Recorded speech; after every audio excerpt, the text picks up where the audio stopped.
The Alkebu-Lan Revivalist Movement presents Africa Speaks with Alkebu-Lan on Galaxy Radio 102.5 FM and GalaxyAfiwi.com, the only de-brainwashing station. Weekly discussions and live debate on all issues affecting the African community at home and abroad. Tune in Mondays 8 to 10 p.m. and have your say as we talk it straight and make it plain. It's live, it's hot, it's scintillating, it's real. It's Africa Speaks with Alkebu-Lan on Galaxy Radio, the only de-brainwashing station.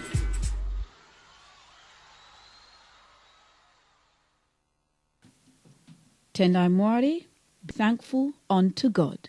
Greetings, Galaxy Radio family. You're tuned into Africa Speaks with Alkebu-Lan. Hosting tonight's program is Brother Omowale and myself, Sister Kai. It's Monday, the 9th of February, and it's 2 minutes past the hour of 8. Alkebu-Lan is known for keeping its finger on the pulse of the community, addressing the most pertinent and controversial issues some radio stations just won't touch. So keep it locked on 102.5 FM or www.galaxyafiwi.com and join us for the next 2 hours by calling 07983 852 952 or 07538 008634. You can also text 07572 222 156. On Africa Speaks with Alkebu-Lan, we talk it straight and make it plain. This show is not for the faint-hearted. Tendai Mwari. Tendai Mwari, greetings and welcome, Galaxy family. Yes, this is Africa Speaks with Alkebu-Lan. Tendai Mwari, Brother Omowale. Tendai Mwari, Sister Kahi, giving thanks and praises to Mwari Nyakusika, God who created the universe, through the spirits of Mazumukuru, our great ancestors. Rumbitsu Kunamwari Africa, to the God of Africa, be the glory. Tendai Mwari, it is a joy to be an African, and it's a joy to be on Galaxy Radio 102.5 FM, www.galaxyafiwi.com, the only de-brainwashing station. Tendai Mwari, Sister Kahi. Tendai Mwari.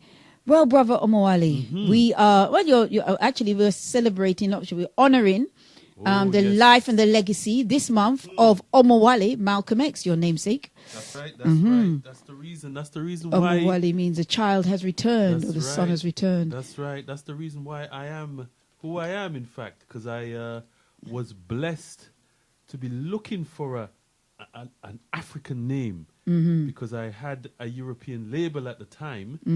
I had an African surname, of course, because Kwawu is my family name. You're very lucky, Brother Omowale. Very, very lucky. I give thanks and praises. But we needed the full package. Of course. So I looked around and I not too long, about a year and a half, I was in the movement, and I asked Brother Leader Bandaka. I said, Brother Leader, I need to get a name. Can you help me out? And at the same time, I was reading a great book, The Political Legacy or the Political Philosophy of Malcolm X by Oba Tashaka. And I legacy. The political legacy, political legacy of Omowale Malcolm X it was, and one of the chapters was Omowale, the son has returned, and that. I was studying this chapter hard, and then, I spoke to Brother Leader. I said, Brother Leader, have you come up with anything yet? And he said, what about the name Omowale? So when I heard that, 2 and 2 just make 4, and Omowale Kwao was born, basically. So I give thanks and praises to the legacy of Omowale Malcolm X. And tonight's subject is, who are the true heirs to Omowale Malcolm X's legacy? Very, very interesting subject this evening, brothers and sisters. Definitely. Are you a true heir to Omowale Malcolm X's legacy? Those of you who heard last week's program will get a brief insight into that legacy of Omowale Malcolm X. Brother Leader was breaking it down, some of the antecedents, family-wise, of Omowale Malcolm X's ancestors, indeed. and probably got maybe a deeper overstanding of who this great man was, because many of us think some of our heroes and sheroes just dropped from sky. But there was a great heritage, a great background going right back to his great-great-grandfather who was taken from the shores of Mama Africa. So, we give thanks and praises for that great legacy. He also walks in the shadow of the great and our most eminent prophet and king, His Excellency Marcus Messiah Garvey. So he knows that his whole life journey really was to follow, as he called it, the Garvey plan. So, brothers and sisters, tonight's subject is, who are the true heirs to Omowale Malcolm X's legacy? Tendai Mori, Sister Kahi. Tendai Mori. And just to say that this is the 50th year since the assassination of Omowale Malcolm X, and the Alkebu-Lan revivalist movement will be honouring him, indeed, as usual, via annual Omowale Malcolm X observances. And countering the destruction of black manhood is a subject. But let me just give you the details. Freedom, by any means necessary. Every proud people pay tribute to the major contributors to their history. 50 years ago, he paid the ultimate price. The Alkebu-Lan revivalist movement invites Africans everywhere to come and honor the life and legacy of Omowale Malcolm X from 1 p.m. to 8 p.m. Sunday, February 22nd. 5 decades after his brutal assassination, we pay tribute to the godfather of black power and most prolific black nationalist, Pan-Africanist leader since Marcus Garvey.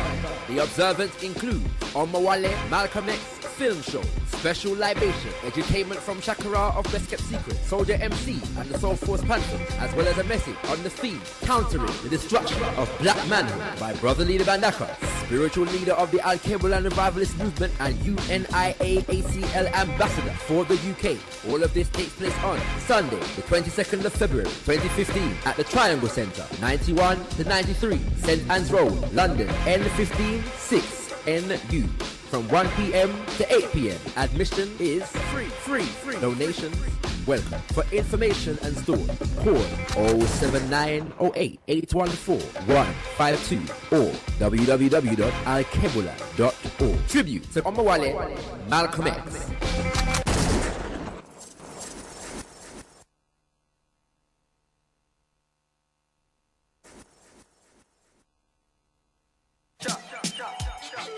The Army presents OMX Storm, putting the message back in the music. OMX Storm is a night of edutainment at its finest, dedicated to the life and legacy of the late great Omowale Malcolm X. Featuring a fine array of edutainers ready to magnetize, sensitize, invigorate your body and stimulate your mind, including the man of the moment from the legendary Soul Solid crew, fresh off the release of his most controversial single ever, the one and only Switch. The dynamism of the passionate, phenomenal world changer, Mikel Amin. The rising highness of poetical roots rocking reggae, Empress Imani. The thought-provoking, emotion-stirring, revolutionary spoken word veteran, J. Bowler. The masterful, majestic, raw, miracle, lyrical, Soldier MC. The soul-touching goddess on the mic, Isis Star. And the frontline warrior, fast becoming Grimes' answer to Capleton, the ever uncompromising Respect Fire. Your host with the most, Shakara, with music by the ever versatile selector, Nationalist. This event takes place on the 27th of February 2015 at the Caribou Centre, 7 Gresham Road, Brixton, SW9 7PH. Doors open 6 p.m. Tickets available now. £7 in advance. More on the door. If you would like to book a store for what is guaranteed to be a roadblock event, call 07834 260 588. For tickets and further information, check shakaraspeaks.com. That's SHAKARA speaks.com. It's Omowale Malcolm X, OMX Storm. Edutainment at its fine.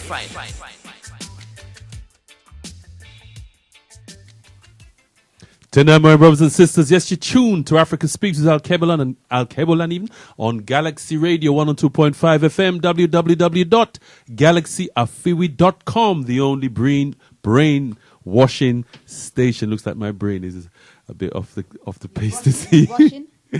Maybe a little rinse. I don't think it needs a total wash, Sister Kai. Rough me up, boy. Lord have mercy. Tendai, my brothers and sisters, you're tuned to Africa Speaks with Alkebu-Lan. On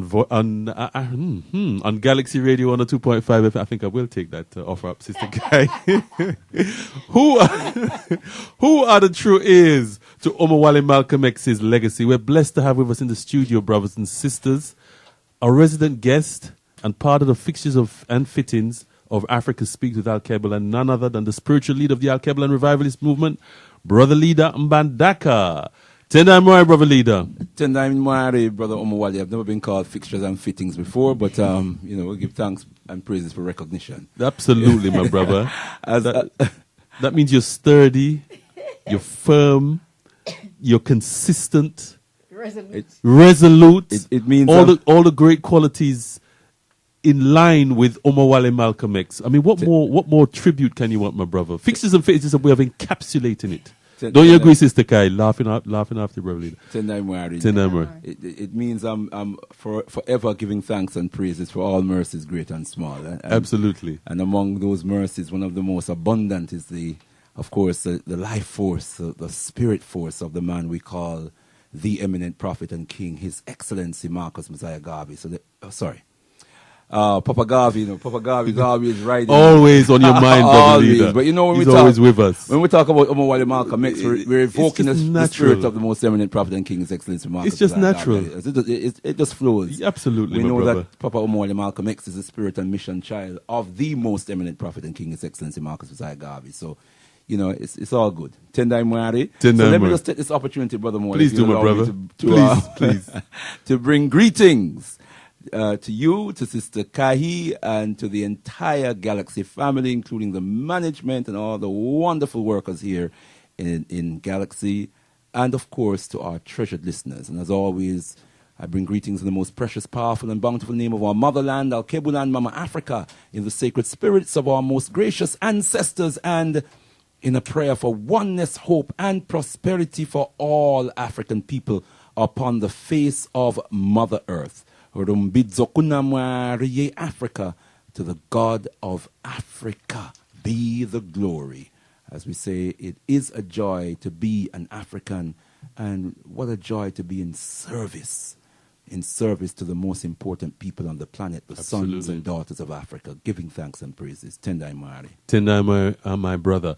Now, brothers and sisters, I just want to give a special shout out to a brother who we've heard over the years on Galaxy Radio, and we're blessed to precede him. And he is somebody who, we value a great deal, and hearing his shows over the years, and it was wonderful to put a face to the voice.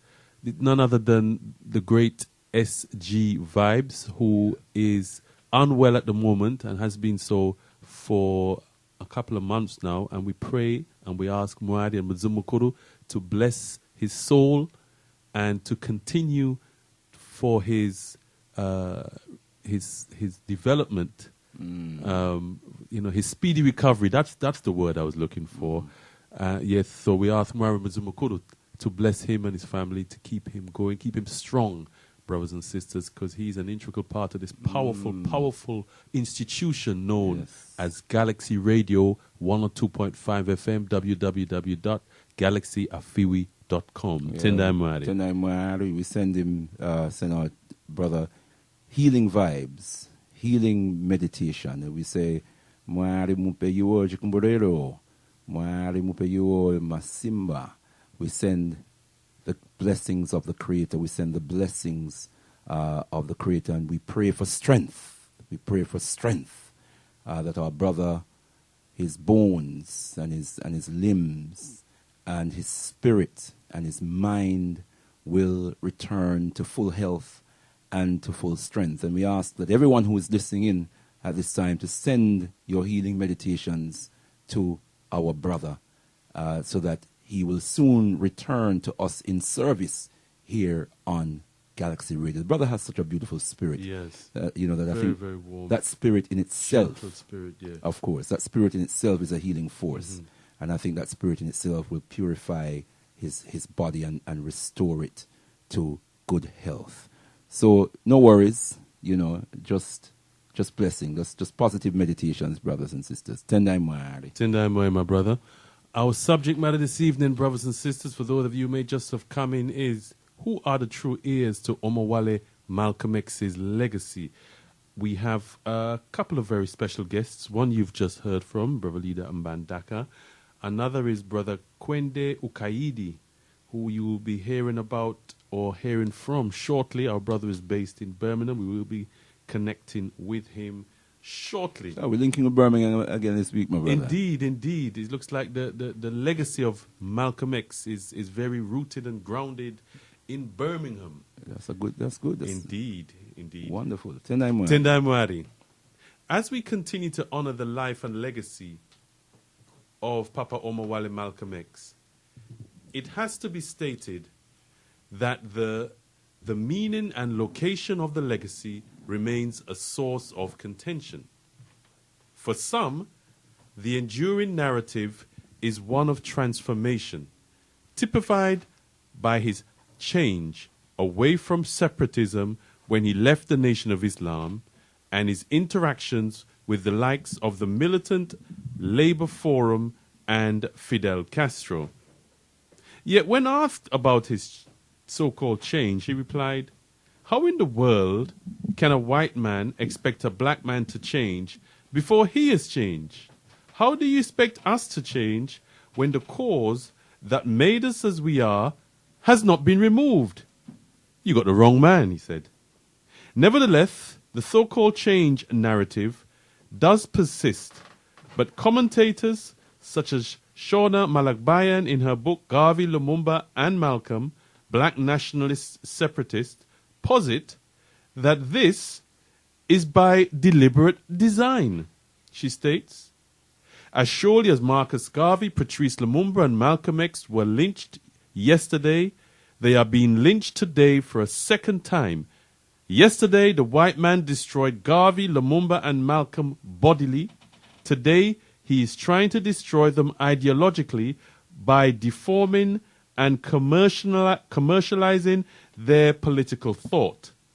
While alive, any and all means were used to slander their names, hinder their movements, isolate them from their people, sabotage their work, ridicule their accomplishments, and ultimately execute them. Once dead, they are delivered into the hands of a second lynching party, the adroit, cunning, Aryan supremacist gang which poses as the best friend of black mankind. The most prominent members of the lynching mob who have set upon Garvey, Lumumba and Malcolm are cloaked in the sheets of Marxism, advancing upon our heroes with cries of, quote-unquote, international fraternity.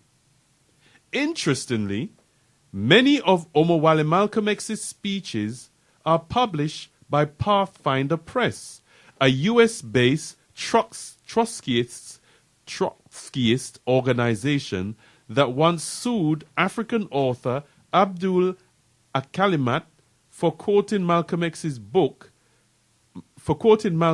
in his book Malcolm X for Beginners, as they had exclusive rights to publish Omowale Malcolm X's speeches. The matter was settled out of court, and Akalimat relinquishing all royalties from the book.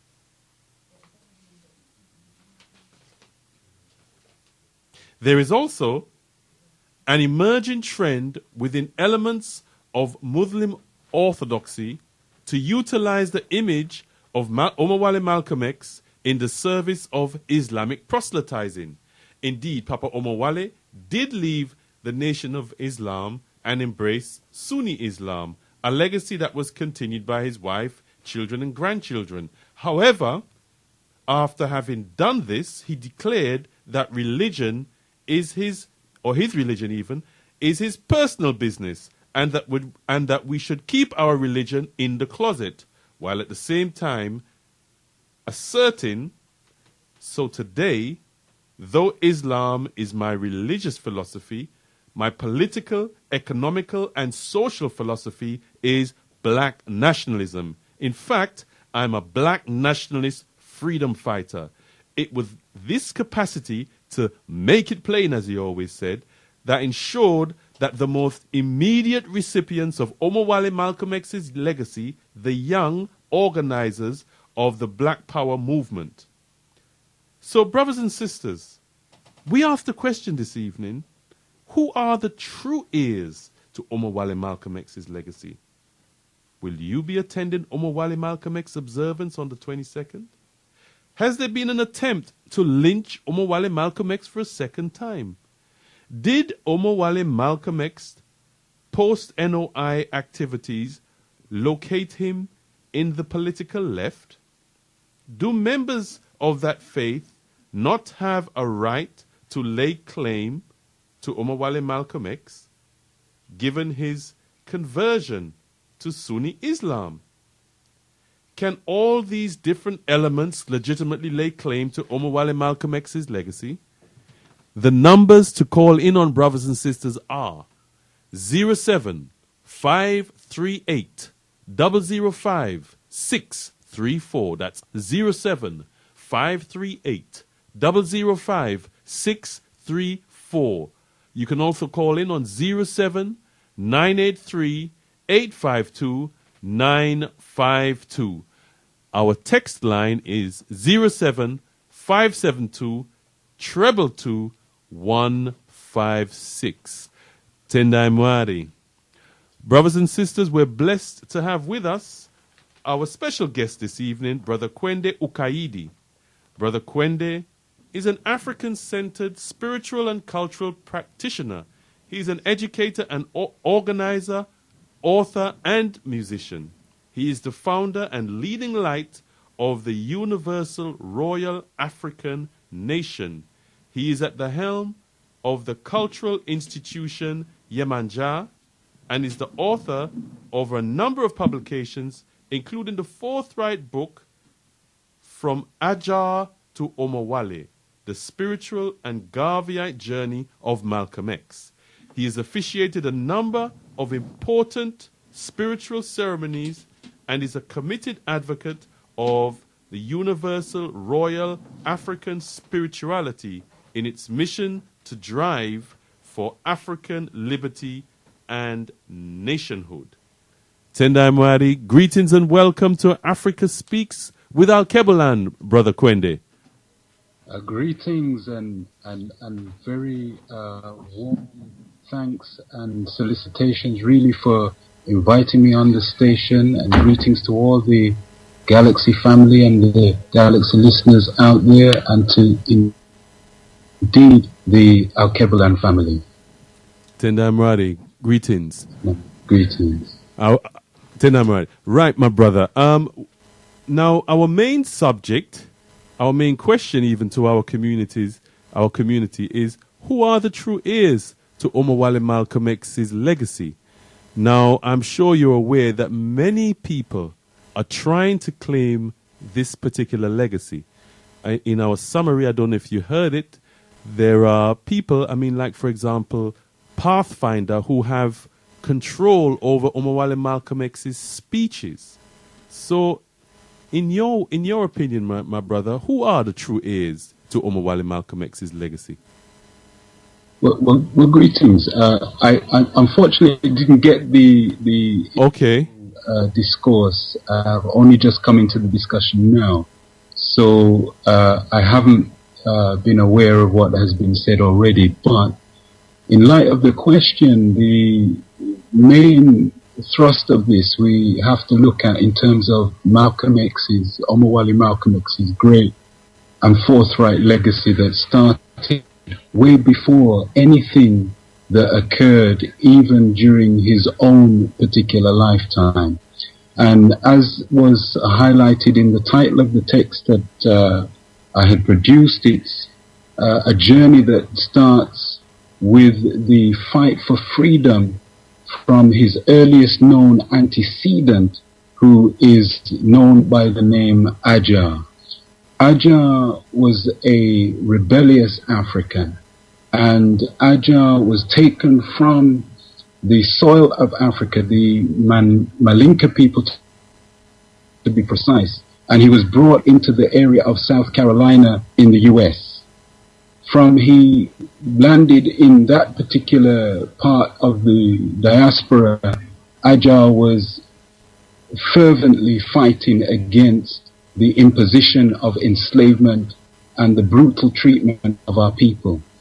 He then passed that very much a dedicated fighting spirit onto his offspring by way of Tony, and he inherited that same spirit that then would emerge a generation or two later in the shape of Earl Little. And there's nothing little about the Littles. That's the plantation name that these Indeed. slavers imposed upon such a powerful and potent family unit.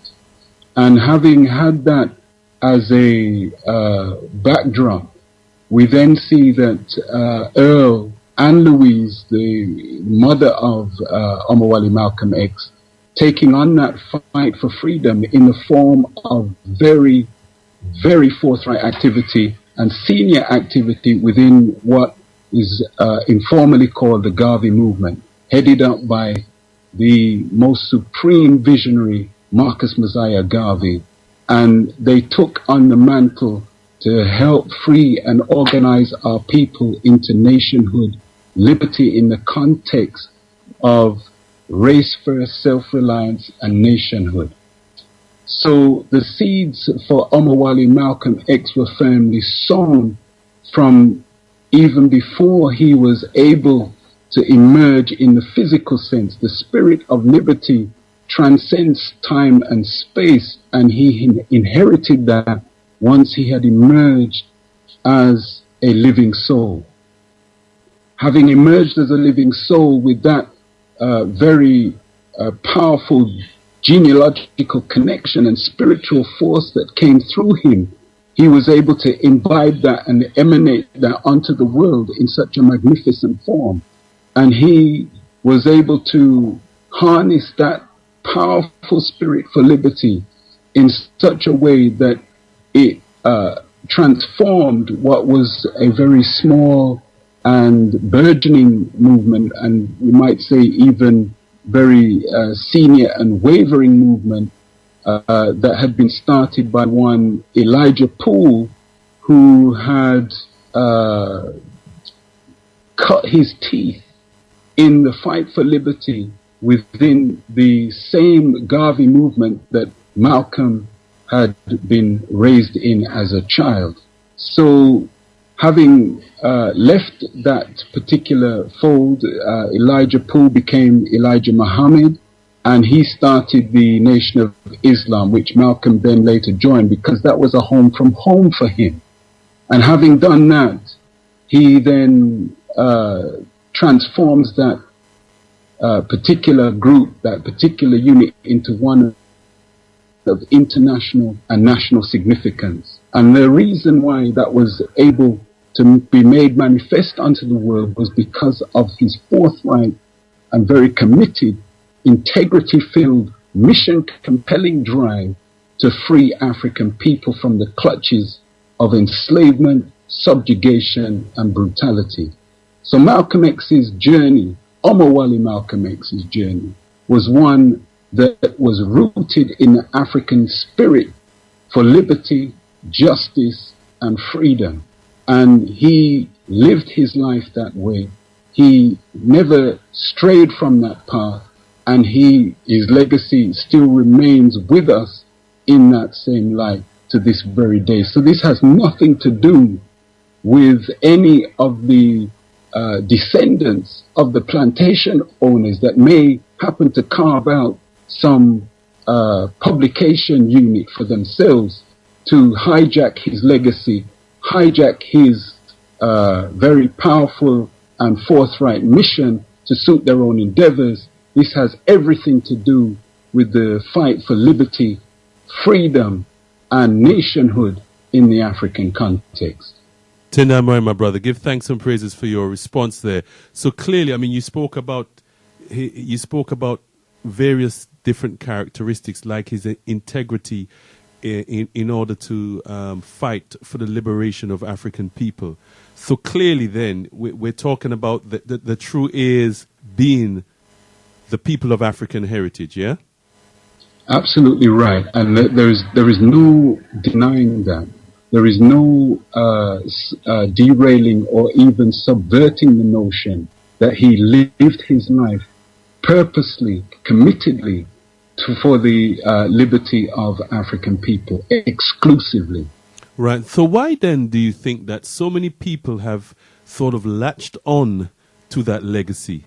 I mean, in my earlier reasoning to you, we spoke about people like Pathfinder, for example, the publishers who actually have Pathfinder Press, who actually have his speeches, who actually own his speech, and these are European people that we're talking about.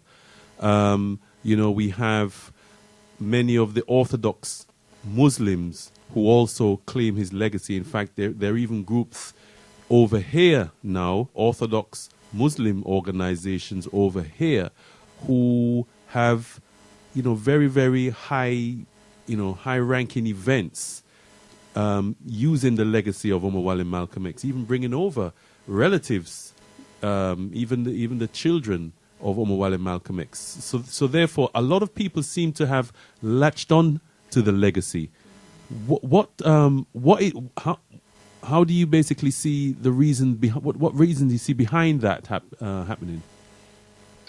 I'm pretty clear that any effort on the part of those powers that be that do not have, and this is being polite with the question answer, that don't have the best interests of African people at heart, will use that kind of endeavor, or endeavors as you've described a number of them, to further the efforts that they have to hand as part of a strategy, or several strategies indeed, to keep us subjugated, to keep us derailed, and to empower themselves. So if they can take one of our grand heroes, and we're talking about one of the greatest that we've ever produced, and reshape him, turn him into a humanitarian where we're all blood red under the skin, and regardless of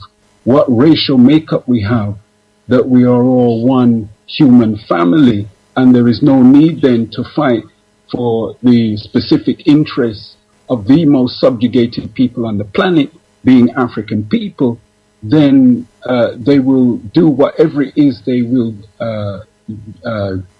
use at their disposal, create all kinds of gymnastics to perform the task of denying that Africans are indeed subjugated by their own hands, and use our heroes to circumvent the fight for freedom by co-opting them, transforming them, turning them into something that they're not, and then feeding them back to us in a grotesquely transmogrified way.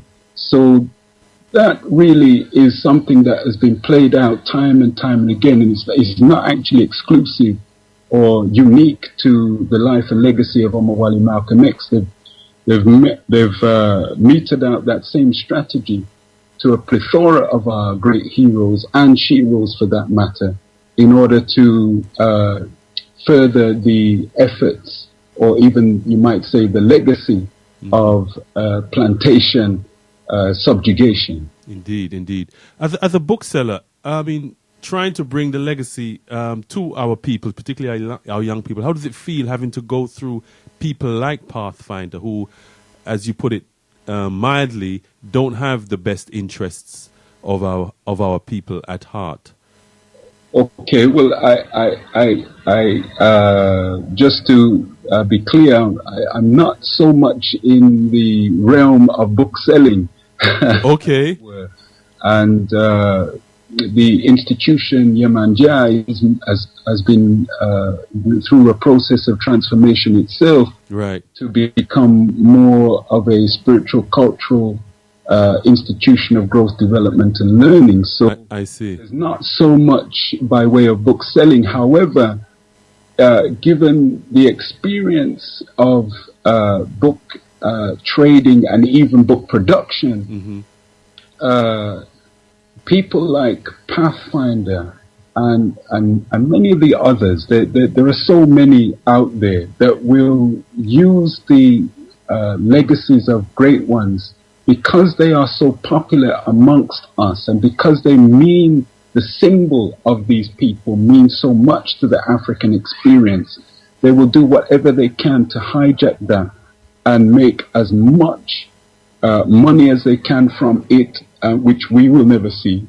It goes straight into the coffers and the pockets of the liberal element, the so-called do-gooders, the philanthropists that will project themselves as somehow giving us a helping hand by giving us the information. Although even on that level, that's not true, because where these books end up is largely not in the African-centered arena. And you'll find them studied in the higher echelons of academia, right, in places that we do not frequent. We are not in Eton, we're not in Harrow, we're not in Harvard, Yale, or any of these places, the Sorbonne, and all these places, in any high degree, except for the... I think the Right Honourable member for Hackney was a member of what's that big university, Harvard. I think he was in Harvard, wasn't he? He did go to Harvard, yeah. Yeah.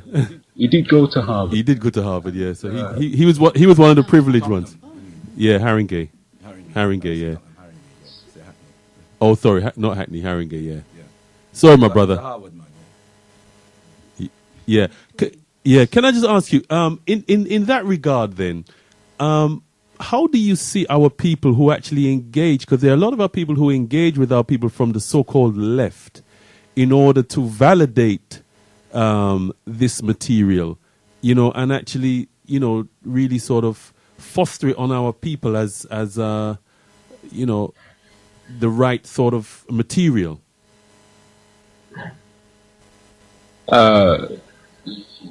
If I understand the question, really, just looking at an element who like to sort of integrate with that, with the thought of the left, because a lot of these materials that we speak about, the Pathfinder, etc., we'll find that a lot of these people are thought of the left wing. I think you refer to them as the integrationists, such people. A lot of our people have time for these integrationists and actually sort of validate them and give them credibility in our community. So, what are your views towards those people within our race who actually do that? Yeah, our people have been taken away from themselves. They've stepped out of themselves, or more accurately, been coerced outside of themselves for a whole host of different reasons. And one of those reasons is through the miseducation system of academia. Now, that institution in particular is a driving force for the pervasive and very forceful imposition of ideologies that are alien to us, like Marxist, Leninist, communist, all these kinds of ists that we get thrust and hurled at us, and we're engineered to see them as valid solutions to problems within the so-called political arena. And having been shaped and molded that way from very tender years, actually, because Marxist and all these leftist kind of thought and thinking patterns get engineered with us from we are very tender in years, from we arrive into formal education, the process starts. So by the time we reach secondary school, college, and many then go on to university, and then perhaps even then extend that into the higher echelons of academia. We are thoroughly versed, even if unconsciously so, on the tenets of Marxism and what it means to be a leftist do-gooder. And so for the powers that be to have units of these people, whether they happen to be publishers or otherwise, they could be in political parties or otherwise, they will then pose as our friend. But we've been shaped and maneuvered and coerced into seeing them as friends. And that is how we validate the experience, if that is what you mean. Yeah. And certainly the ultimate outcome is that they then will co-opt us into their circles so that we further the effort to produce yet another generation that is more inclined and more greatly coerced and more greatly in tune with leftist thought. Leftist thought is a smoke screen. It's a fallacy. It's not real in the sense that it doesn't account for our own racial interests in any way, and it actually subverts our thinking away from what is real African-centered thought. So it serves the interests of those that are upholding and supporting what people generally describe as white supremacy. All right. I generally don't use that terminology because there is nothing supreme about white people on the planet. Mm-hmm. They are small in number, so they are inadequate in number, and they are inadequate in much else, including the fact that they happen to be one of the driving criminal elements on the face of the planet Earth.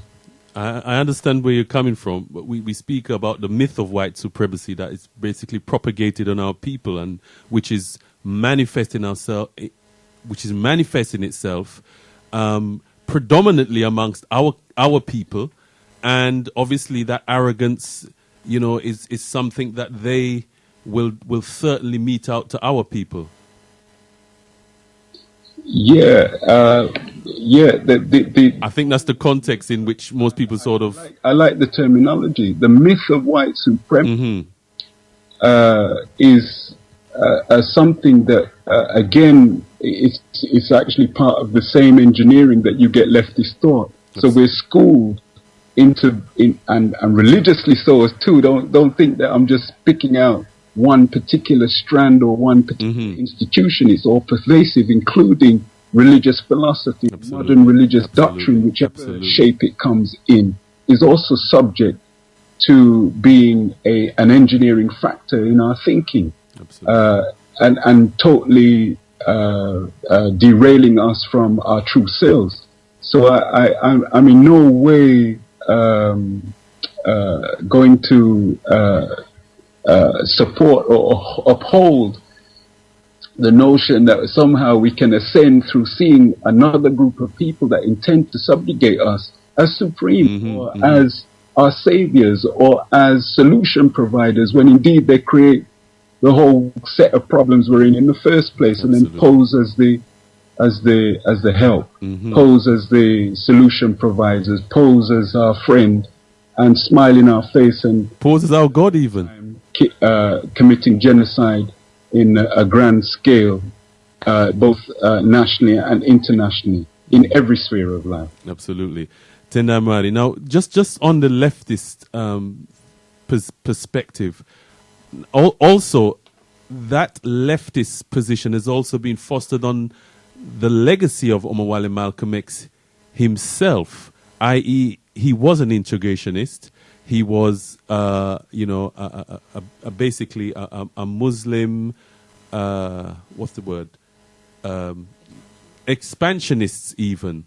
But first of all, if we deal with how his legacy, as Shawna Maglangbayan really said, not just Omowale Malcolm X, and she mentioned Papa Garvey and Patrice Lumumba in this same breath. as being physically lynched, but also their legacy. The attempt is to lynch their legacy as well by turning them into integrationists. What's your view on that? Do you agree with her? I most certainly do, and one of the key inspirational texts, as it were, for the material that I've written myself in the form of From Ajah Omowale has come through that particular text. All right. That book, Black Nationalist Separatists. The title and the descriptor that's used on that book is a profound one and insightful in and of itself. So before you get past the front cover, deal with the notion that you're dealing with a set of people, 3 in particular, that were fervent black nationalist separatists and didn't wave in the wind, didn't bend, bow, scrape, did not even try to align themselves with a lot of the coercing tactics that were used at the time to derail them, and stayed firm. And because of that, that's why the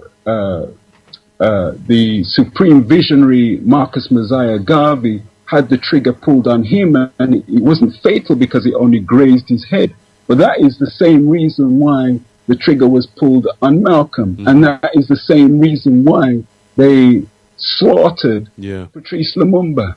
So if they had turned liberal, if they had turned into integrationists, then we would probably still have them with us, because they would serve the interests of those that are upholding white inadequacy in all its forms. So that's just logical, perceptive accounts or analysis based on the strategies that have been meted out by these people in control. Tendamore.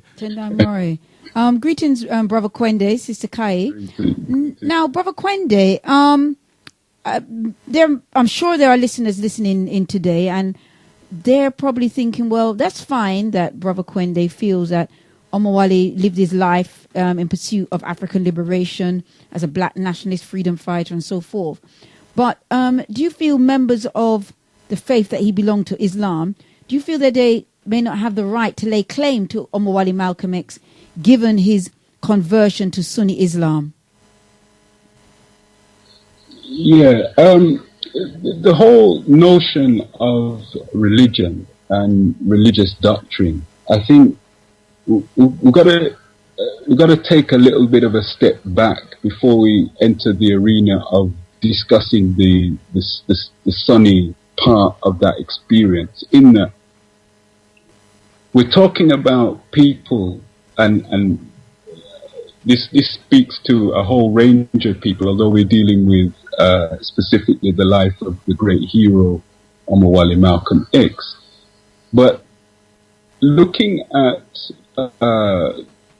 what is our spirit, which is different to religion, and I do want to emphasize this, because we tend to equate modern religious doctrine, however that manifests itself, whether as something that's Islamic or whether that's something manifested as Christianity, that is not the spirit. That those vehicles are ways in which we can find some formulation for morality or ethical guidance. But I want to take it back a step to the actual notion of being a spiritual people. In fact, no, we're not a spiritual people. We are people that are spirit. We are spirit. And so that's really the essence of our being. And if we can account for our spirit first and foremost, which is there before any religious doctrine emerges or we become part of, that already exists. If we account for that first, then we can assess what it means to be involved or engaged in some kind of religious doctrine, and then we'll be able to see exactly what that is and what that has an impact or bearing on us in terms of what is made manifest. And indeed, if we account for our African spirit, we find that we carry certain tenets, we carry certain expressions that reflect our connection with the universe at whole. And if we have an understanding of that, and indeed Malcolm carries a very powerful spirit. He carries a Heru type of spirit. He carries a spirit that is existing and has been in the world before he emerged in the physical sense, prior to his being involved in any modern religious doctrine. And he's been clearly identified as being a Heru spirit, a hero spirit, and also more specifically in the West African tradition as being an Ogun spirit, or you might say a diasporan tradition if we study the revolution of Haiti as being Ogun spirit, a spirit of justice, a spirit of warfare, a spirit of just warfare, a spirit of freedom fighting and liberty, and a spirit of old matter, a spirit of iron. So he carried all of those qualities prior to him being engaged in any religious doctrine. Having come into the world bearing that spirit and making the journey to live a life that reflected that same spirit, expressing that same spirit, he found the vehicle that was convenient to him at the time, which happened to be the black Islamic tradition, which in itself was a nationalist tradition, albeit shaped and molded in a way that... Sorry, my brother, when you say the black Islamic, do you mean the Islam sort of propagated by Elijah Muhammad, Honorable Elijah Muhammad? Say again? When you say the black Islam, do you mean the Islam propagated by the Honorable Elijah Muhammad? Yeah. Well, he's seen as the main leader, as it were, or one of the founding leaders of that. It's actually a strand that came out of the Moorish Science Temple, and there was a split in the Moorish Science Temple that happened before that was established. One sect went off with W.D. Fard, which is the line that Elijah Muhammad comes through, and the other sect stayed with Drew Ali. So that's the origin. The actual tenets of it were always about trying to shape some kind of available religious doctrine, and that was what was seen as fairly progressive at the time, given the information and circumstance that we had in the early part of the 20th century. But Brother Kwende, sorry to interrupt you, but sorry to interrupt you, my brother. But last week we had a caller on the line, clearly Muslim, and as far as he was concerned, What? Sorry. Last week on our show, we had a caller, clearly Muslim. As far as he was concerned, the reason for the transformation in the life and legacy of Omowale Malcolm X was because of Islam. Now, this is a view that others take. So, I mean, to some extent, you've kind of dealt with it in terms of his whole, he spoke about his antecedents, etc. But still, there is that message out there that it was because of Islam why Malcolm X became the great man he was. And, that is sort of downplayed by the likes of us, nationalists, if you like. What say you?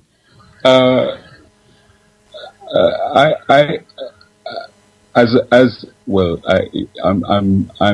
glad that you've used the term nationalist in there, because to understand Malcolm X, which is what many of the mainstream texts and people that want to popularize his name or even claim his name don't really account for, is his Garveyite legacy and his Garveyite upbringing. And that really sets the tone for his whole life. So once you understand that he was raised in a Garveyite home, his parents were both significant members of the Garvey movement, and that movement was firmly rooted in a nationalist and probably in the most rooted kind of way that has ever been so magnificent in the world. You had Marcus Mosiah Garvey creating the bedrock for a number of people to springboard from. Malcolm X was one of them. And the reason why he entered the Black Muslim movement, it's not just Muslim, it's the Black Muslim movement, which has nationalistic tendencies, and indeed many of the Orthodox Muslims at the time had complete contempt and disdain for that effort, because it was driving our people to better themselves, which presumably because of the disdain meant that it went against the grain of what the Orthodox Muslim world was about. So the nationalist grounding that he had was actually what allowed him to become part of the Black Muslim movement. And it was his older brother Wilfred that went to see him in prison and said that he found a movement that was just like the Garvey movement that they had been part of as children, that was in their family home, that their parents were a part of. And he thought that that would have been the best thing for him to join, given that he'd been involved in some wrongdoing. And so the reason why he entered that movement was because he was returning to a home. And he saw a home in a nationalist group that was very much like the Garvey movement. Okay, Tendai Murray, brothers and sisters. Sorry, my brother. We're listening to Brother Kwende Ukaidi, who is an African-centered spiritual cultural practitioner. He is also the author of From Ajar to Omowale, the spiritual and Garveyite journey of Omowale Malcolm X, enlightening us there, brothers and sisters, with a great deal of background knowledge many of us are not aware of, and it's not public information enough. Many people just see Omowale Malcolm X as being, Detroit Red, and then he went to Mecca and suddenly transformed himself to this great, wonderful integrationist. Some of us feel, that is the legacy, but our brother is breaking it down and telling us, no, he spoke about his antecedents, he spoke about his black nationalist credentials, etc. Brothers and sisters, you're tuned to Africa Speaks with Alkebu-Lan and Galaxy Radio 102.5 FM, www.galaxyafiwi.com.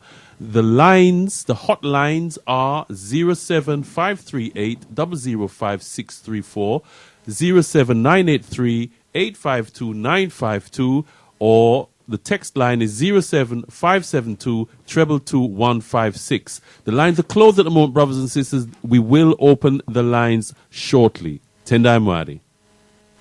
There was two kinds of slaves.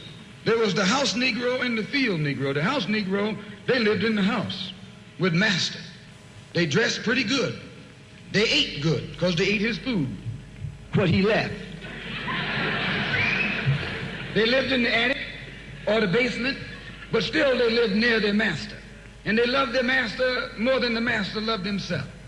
They would they would give their life to save their master's house quicker than the master would. The house Negro, if the master said, we got a good house here, the house Negro said, yeah, we got a good house here.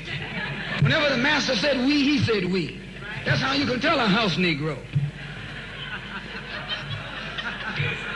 If the master's house caught on fire, the house Negro would fight harder to put the blaze out than the master would. If the master got sick, the house Negro would say, what's the matter, boss? We sick. We sick.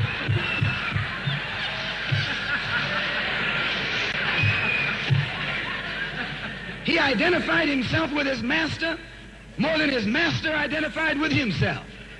And if you came to the house Negro and said, let's run away, let's escape, let's separate, that house Negro would look at you and say, man, you crazy. What you mean separate? Where is there a better house than this? Where can I wear better clothes than this?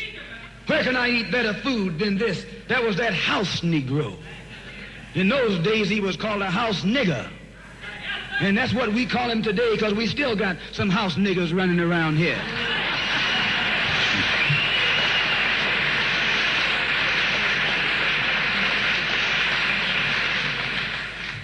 This modern house Negro loves his master. He wants to live near him.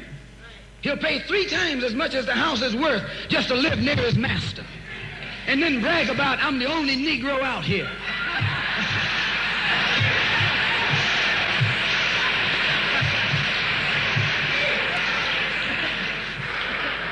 I'm the only one on my job.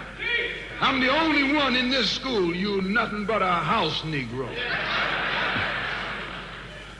And if someone come to you right now and say, let's separate, you say the same thing that the house Negro said on the plantation. What you mean separate? From America? This good white man? Where you gonna get a better job than you get here? I mean, this is what you say. I ain't left nothing in Africa. That's what you say. Why, you left your mind in Africa.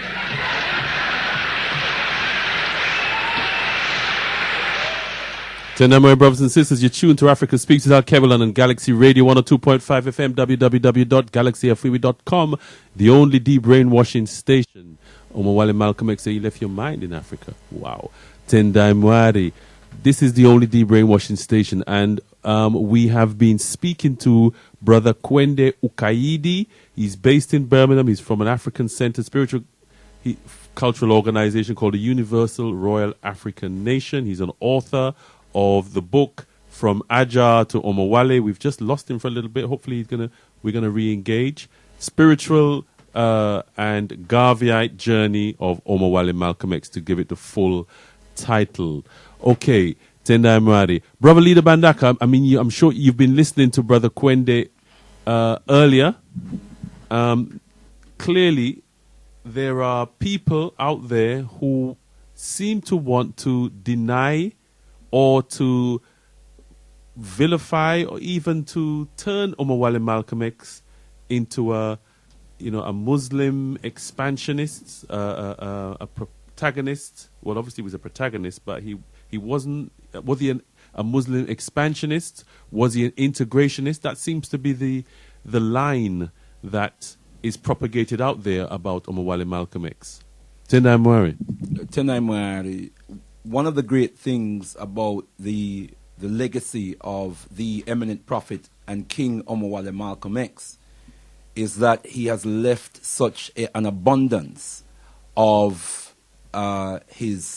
recordings of his speeches, his utterances, and an abundance of written words, transcribing of his speeches, where he has given expression to his vision for African people, to his philosophy, and to what he saw as the solution for African people. And from when one looks at the essence of his works, his utterances, when one looks at, for instance, the Charter, and one of the most important documents that will sum up and define the legacy of the eminent prophet and king Omowale Malcolm X is the OAAU Charter. The OAAU Charter. Just for the sake of our listeners, Brother Lee, the OAAU is? The Organization of Afro-American Unity, which is the organization Papa Omowale Malcolm X had formed when he returned from the motherland in 1964. Right. He had already formed the Muslim Mosque Incorporated. So this is after leaving the Nation of Islam? After leaving the Nation of Islam. He left the Nation of Islam, to be exact, on the 8th of March, 1964. He was silenced in November of 1964 following the assassination of JF Kennedy, then President of the United States of America. And he made some comments about the assassination of JFK being a matter of the chicken coming home to roost. Okay. And he was using some metaphors, was he? He was using a metaphor of reality. He was really using that metaphor to point up a reality. And, I mean, prior to that, he was exposing the hypocrisy of the presidency of John F. Kennedy and the man himself, in particular, as it related to African people who had voted in some 90% of our votes at the time. We threw behind John F. Kennedy. And yet, he failed to deliver according to the expectations of African people, whether economically, socially, or politically. So Omowale Malcolm X was exposing the hypocrisy.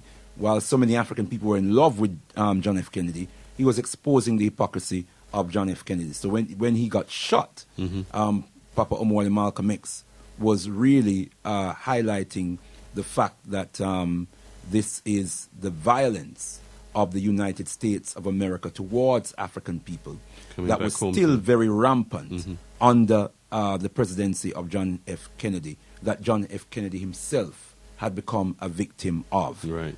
Because what Papa Omowale Malcolm X was implying was that it's the same government of the United States of America that is responsible for the oppression, for the brutality of African people that were also responsible for the death of John F. Kennedy. But he was silenced anyway and ousted from the Nation of Islam on the 8th. He left on the 8th of March because he felt that the conditions that he was subjected to in the organization subsequent to being silenced was too humiliating and repressive to endure. So he left the organization. And then, as I said, he founded the Muslim Mosque Incorporated, but then decided to separate his religious doctrine and his religious worship from his political work. And he established the organization of Afro-American Unity, which was patterned off the organization of African Unity on the African continent, patterned off that organization in the sense that it was intended to be an instrument for nation building and an instrument for forging Pan-African unity. Not in the sense that the Organization of African Unity was so Arabized and so also infiltrated by socialist doctrine. Yeah, Papa Omowale Malcolm X was weary of the impact of socialist doctrine and the extent to which it suppresses the African-centered nationalist thinking, ideological thinking of African people. Now, I started to make reference to, and I know we want to move the program to the next stage, and we do want to hear from brothers and sisters, but I must emphasize that one of the most important documents for understanding the vision and the focus, the race-first vision and the nationalist focus of Omowale Malcolm X is to read the charter of the Organization of Afro-American Unity. Now, that charter was supposed to have been presented on the 15th of February, 1965. But that was a day when his house was firebombed. And so he wasn't able to deliver. In fact, the organization was supposed to have been formally established on that day.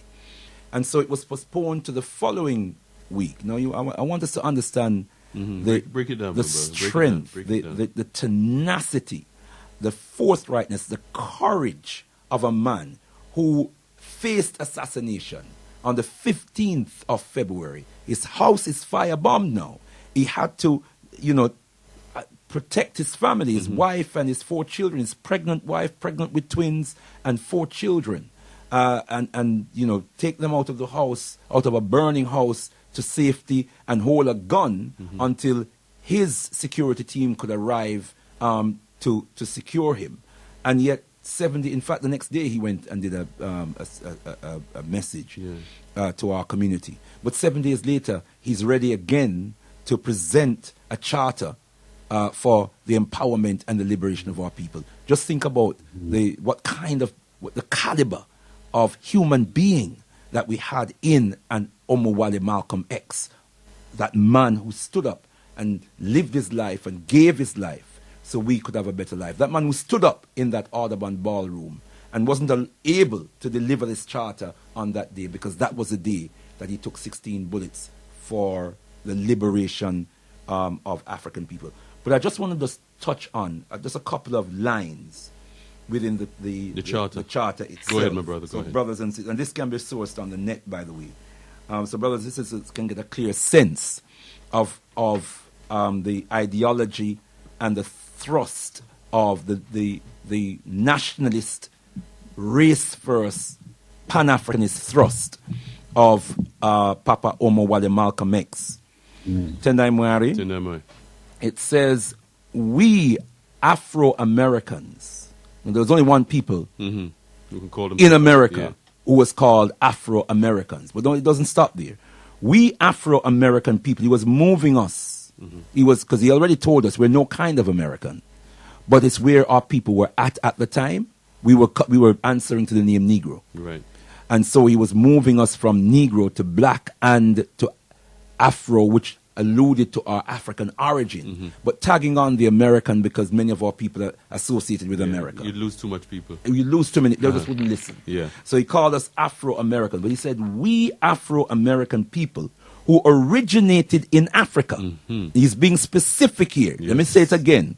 We Afro-American people who originated in Africa and now reside in America speak out against the slavery, oppression. There's only one people in America who suffered slavery, enslavement. Oppression inflicted upon us by this racist power structure. We offer to downtrodden Afro-American people courses of action that will conquer oppression, relieve suffering, and convert meaningless struggles into meaningful action. Hear the word sounds, very powerful word sounds. Confident that our purpose will be achieved, we Afro-Americans from all walks of life make the following known. Just if I could just touch on a little bit more here. Establishment, which is a subheading. Having stated our determination, confidence, and resolve the Organization of Afro-American Unity is hereby established on the 15th day of February 1965 in the city of New York. Upon this establishment, the Afro-American people will launch a cultural revolution. Right. A cultural revolution. Now, people are familiar with the Chinese Revolution. The Chinese Revolution was very much grounded in all things Chinese. So he's already connected us with the African continent. And he's here now saying we are going to launch a cultural revolution which will provide the means for restoring our identity, that we might rejoin our brothers and sisters on the African continent, culturally, psychologically, economically, and share with them the sweet fruits of freedom from oppression and independence of racist governments. Okay. Tendai Mwari. Tendai Mwari. It's a very, That's clear. very clear and powerful document, which really... I think we need to get hold of that, brothers and sisters. Yes, indeed. Okay. Tendai Tendai Mwari. really clears up. Yeah, sounds like something Baba Patrice Lumumba would say, actually. And I just want to quickly add that in Papa Omowale Malcolm X, as is told to us by Baba John Henry Clark, a lot of people don't know that he functioned like the president of a nation. He just assumed the role, and that was where he was taking us with the organization of Afro-American unity to national sovereignty. Yeah, and he had cabinets. Right. He had an economic cabinet. He had a political science cabinet. He had a cabinet for a historical cabinet. You mean department? Do you mean departments? Yeah, he called it cabinets. He called them cabinets. Oh, yeah. I see. And Baba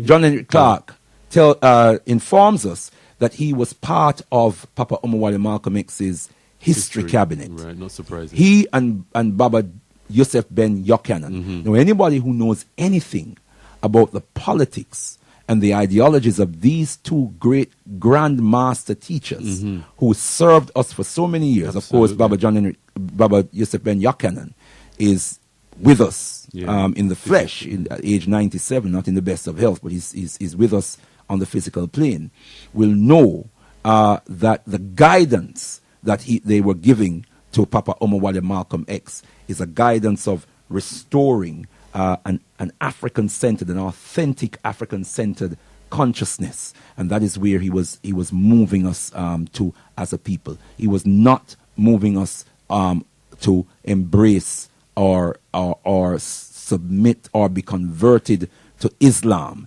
And if time allows, I'll say something about the background of the so-called Black Muslim movement, the genesis of the Black Muslim movement in the United States of America, because that needs to be understood.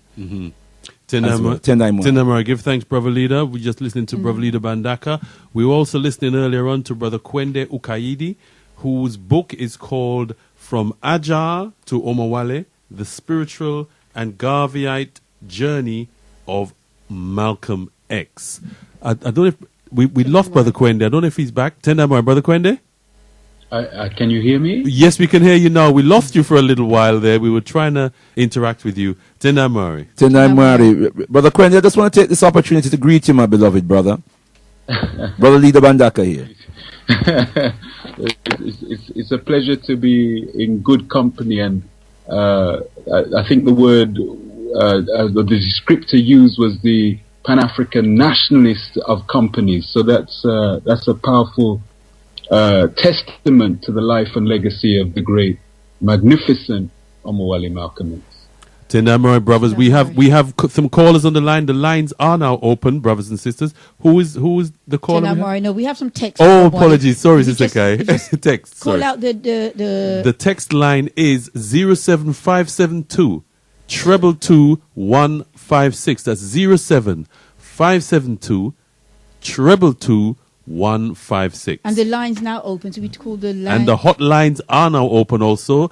07538 005 634 even for you to interact with Brother Leader Bandaka and also Brother Kwende Ukaidi. The other line is 07983 852 952. We're going to take that text first, or we're going to take the caller I'm going to first? take this. It's a question. It says, when you say Muslim, do you make a distinction between the Arab Asian and the black Muslim? Okay. Are you saying that black Muslims can't claim Malcolm X?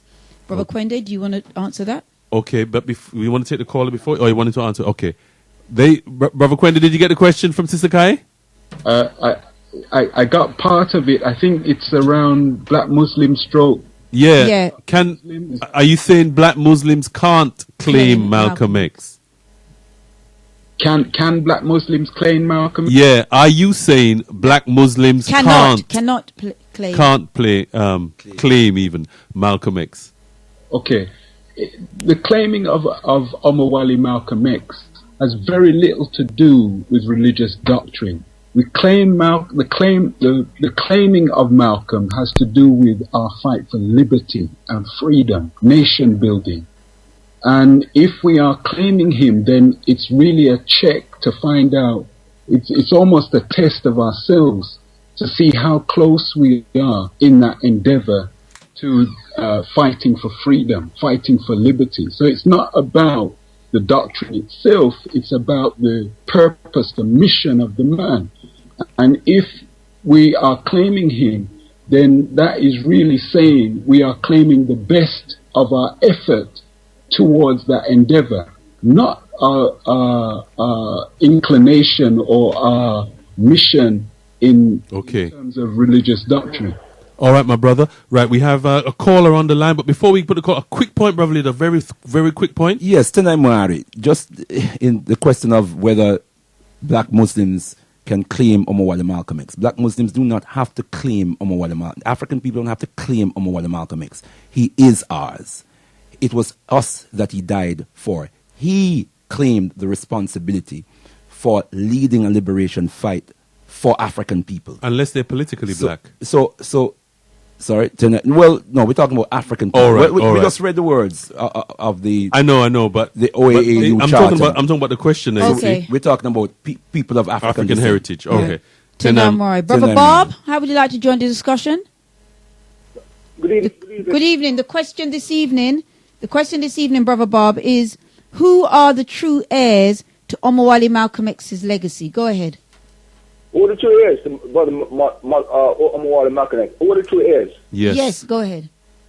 Well, that question defeated me because I didn't consider it before. But a lot of people are claiming him, my brother. Yeah. Let me think. Let me have a little think about this. The true heirs. That means the true owners, right? Yeah. Yeah, the true recipients of his legacy then. Yeah.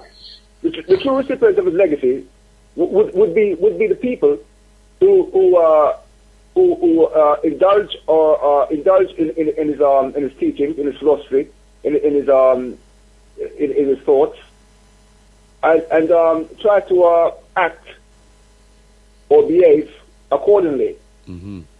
If they find his teachings, philosophies and thoughts useful, and they can utilize it in this modern age, right here and now, and put themselves on a better footing, those will be the true heirs.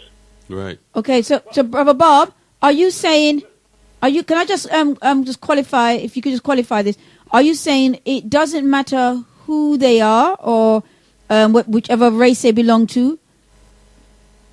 No, but it doesn't matter. It wouldn't matter who they are, because the teachings that he puts forward is you'd have to call it a universal teaching. For it to work on any level whatsoever, it would have the teachings which come from the highest level, and has been sort of brought down to our understanding. Right. So you're in the camp whereby his legacy is very generic. It's all things to all people then, as opposed to a black nationalist. To the African race. To the African race. 100%. Right. Because sorry, could I? As you mentioned, Lord Strong, the caller that he was concerned that you were mentioning that he was connected with with Islam. His first inspirations from. Okay, so you're sympathetic to that view, are you?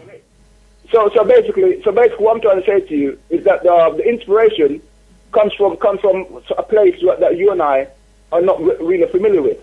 The brother who wrote the book, he talks about antecedents. Yeah, Brother Kwende Ukaidi. And he talks about spiritual antecedents, which is beyond our understanding, beyond our scope of comprehension, near enough.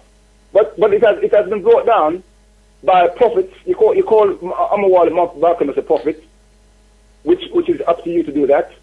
But these teachings and these inspirations been brought down by various people Okay. And Omowale Malcolm X recognized that one of the principles and precepts was brought down by the Prophet Muhammad, sallallahu alaihi wasallam. That is the original prophet that we're talking about here. Okay. And it inspired him through the Nation of Islam to change his life and to go on a different road. Okay. Thank you very much, Brother Bob. Brother Bob is of the view that it was Islam that really inspired Omowale Malcolm X to change his view. That was the last point that our brother mentioned. Tendamori, we have another caller on the line, Sister Kaid? Tendamori. Okay, Tendamori. You're tuned to Africa Speaks with Alkebu-Lan on Galaxy Radio 102.5 FM, www.afiwi.com, the only de-brainwashing station. One moment, Brother Gabriel. Go ahead now. We just linked you. Okay, Brother Gabriel. Hold on, Brother Gabriel. We're just going to get you on air. Sorry. Yeah, go ahead. Right, start again, my brother. Galaxy Radio. May I? Yes, you may. Yes. Give thanks. I will try to answer that question in the best way I can. Claiming Brother Malcolm, I think the only people in the world that can claim Brother Malcolm are his wife and his children. Those are the only people that can claim Brother Malcolm, and I hope you can understand. Please help us. Of the sentence, the children and the wife, those are the first and foremost in the line that can claim Brother Malcolm. Before we can talk about claiming, let's talk about the wife, and let's talk about the children, and let's leave it at that. We're talking about his legacy, bro.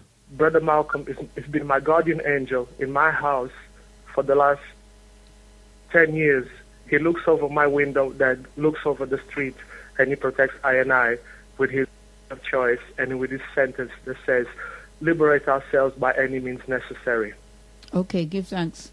Brother Malcolm, first and foremost, was a being of transformation. He looked at the world, he looked at people, and he knew when to transform and to take his message forward. His message was his message. He wouldn't compromise to anyone. He didn't compromise to his honorable Elijah Muhammad. He didn't compromise to the United States government. He didn't compromise to anyone.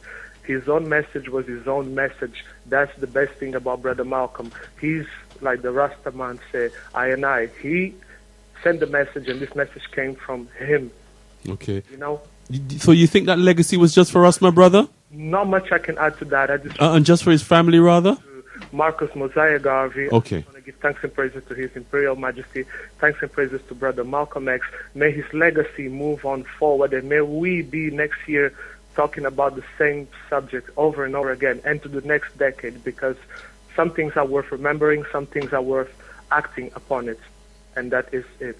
Thank you very much, my brother. Tendai Murray. You're tuned to Africa Speaks with Alkebu-Lan on Galaxy Radio. And now this 24-hour radio. Galaxy Radio 102.5. Our favorite station. Tendai Murray, brothers and sisters, you're tuned to Galaxy Radio 102.5 FM, www.galaxyafiwi.com, the only de-brainwashing station. Our subject matter this evening, brothers and sisters, who are the true heirs to Omowale Malcolm X's legacy? We have special guest this evening, Brother Kwende Ukaidi, based in Birmingham. He is the author of the book, a very forthright book, From Ajar to Omowale, the Spiritual and Garveyite Journey of Malcolm X. We also have the spiritual leader of the Alkebu-Lan Revivalist Movement, Brother Leader Mbandaka. And we have a caller on the line that we're going to interact with shortly.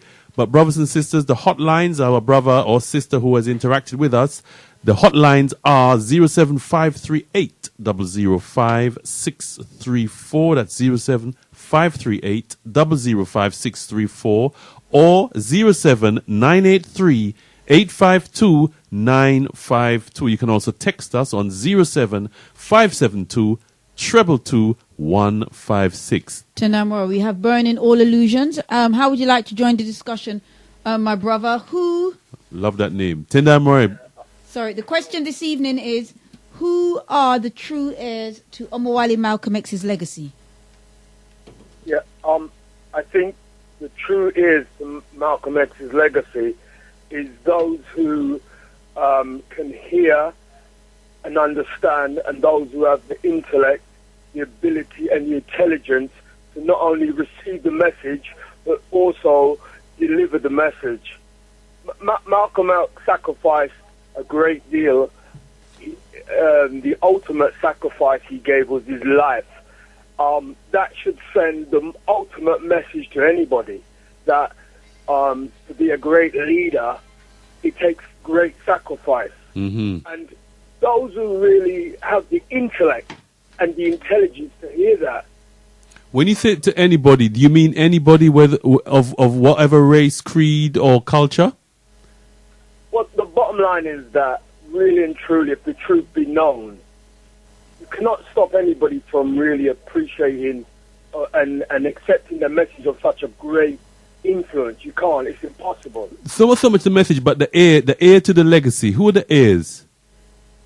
Well, like I say, it's those who really have the ability and the intellect to really receive the message. So you're saying basically it cannot be based on someone's race or not. If you interpret that message in the way that it's given, then you can claim it. Well, the bottom line is that when we talk about a legacy, it's something which has been left behind. Mm-hmm. Yeah. Now, what I'm saying is that it'd be like some sort of utopia if the black people who Malcolm X stood for were able to just receive that legacy. But that's not going to be the case, is it? It's impossible, because the reality of it is that it's a legacy. So whoever picks up the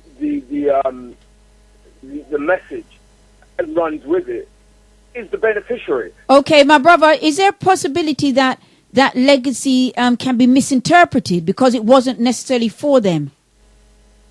Oh, most definitely. But the problem is that while those are arguing or debating who is the right beneficiary, that allows others to run with it. And I think if we look at the problem more closely... Well, maybe, my brother, sorry, but maybe the debate is on because people are running with it and claiming it as theirs and even wanting to assume the right to say how that legacy should be observed, celebrated, honored. That's why we're having that discussion now. Yeah, rightfully so. But you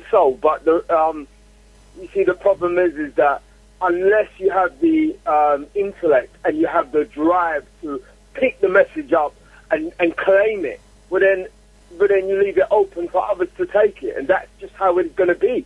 And that's how, and it's not just, I don't think it's not, the debate is Malcolm X, but it's not just Malcolm X's legacy. It stands for a lot of legacies which have been left. I think, yes, I think the legacy really should be claimed by the people it was meant to be claimed by. Don't get me wrong.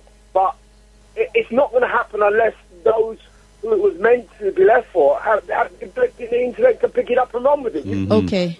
That's understandable, my brother. Thank you very much for your contribution this evening. Brothers and sisters, you're tuned to Africa Speaks with Alkebu-Lan on Galaxy Radio 102.5 FM, www.galaxyafriwi.com, the only deep brainwashing station. The hotline numbers are 07538 005 634 or 07, I'm going to read that a bit slower, 07538 005 634 or 07983 852-952. If you want to just text in, you can do so on 07572 222-156. Tenamari, Sister Kai, you got a text there for us? Yes, it says, Ra Rise Empress Kai and the Alkebu-Lan family intelligent effort and will light expressions are overstood in the manner prompt to us through vibrations, phenomenal subject, Ra Malcolm X, correspond with the family from his being. Hotep, I homage salute, Gabriel.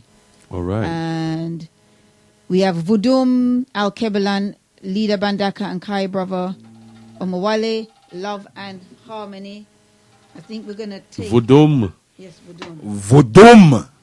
And more voodoo. Exactly. Tenda Amradi, A brothers. mighty voodoo to you, my brother. Indeed. I love that voodoo. I think it was a sister, though. I'm not sure. Tenda Amradi, you're tuned to Africa Speaks on Galaxy Radio 102.5 FM, www.galaxyafrica.com, the only de-brainwashing station. Our subject matter this evening is, who are the true heirs to Omowale Malcolm X's legacy? Brother Kwende Ukaidi, based in Birmingham. He is the author of this forthright book, From Asa to Omowale, the spiritual and Garveyite. Sorry, Asa. Aja to Omowale, the spiritual and Garveyite journey of Malcolm X. We have 712 on the line. Tenda Murray, call out. You're live on Africa Speaks with Alkebu-Lan. What's your name? Where are you calling from? I can hear your voice. You're on air. You're live on air. You're live on Africa Speaks with Alkebu-Lan on Galaxy Radio. What's your name? Where are you calling from? Hi, my name is Anita. Anita. Yeah. Greetings, Sister Anita. I've heard this voice before on Galaxy Radio 102.5 FM. I would like to say good evening to everyone at Galaxy. Good evening. Regarding, as you say, who can claim the legacy of... Who are the true heirs? Who are the true heirs to the legacy of Omowale Malcolm X? Yes, that's our question this evening. I go according to the speech. What did he say in his speech?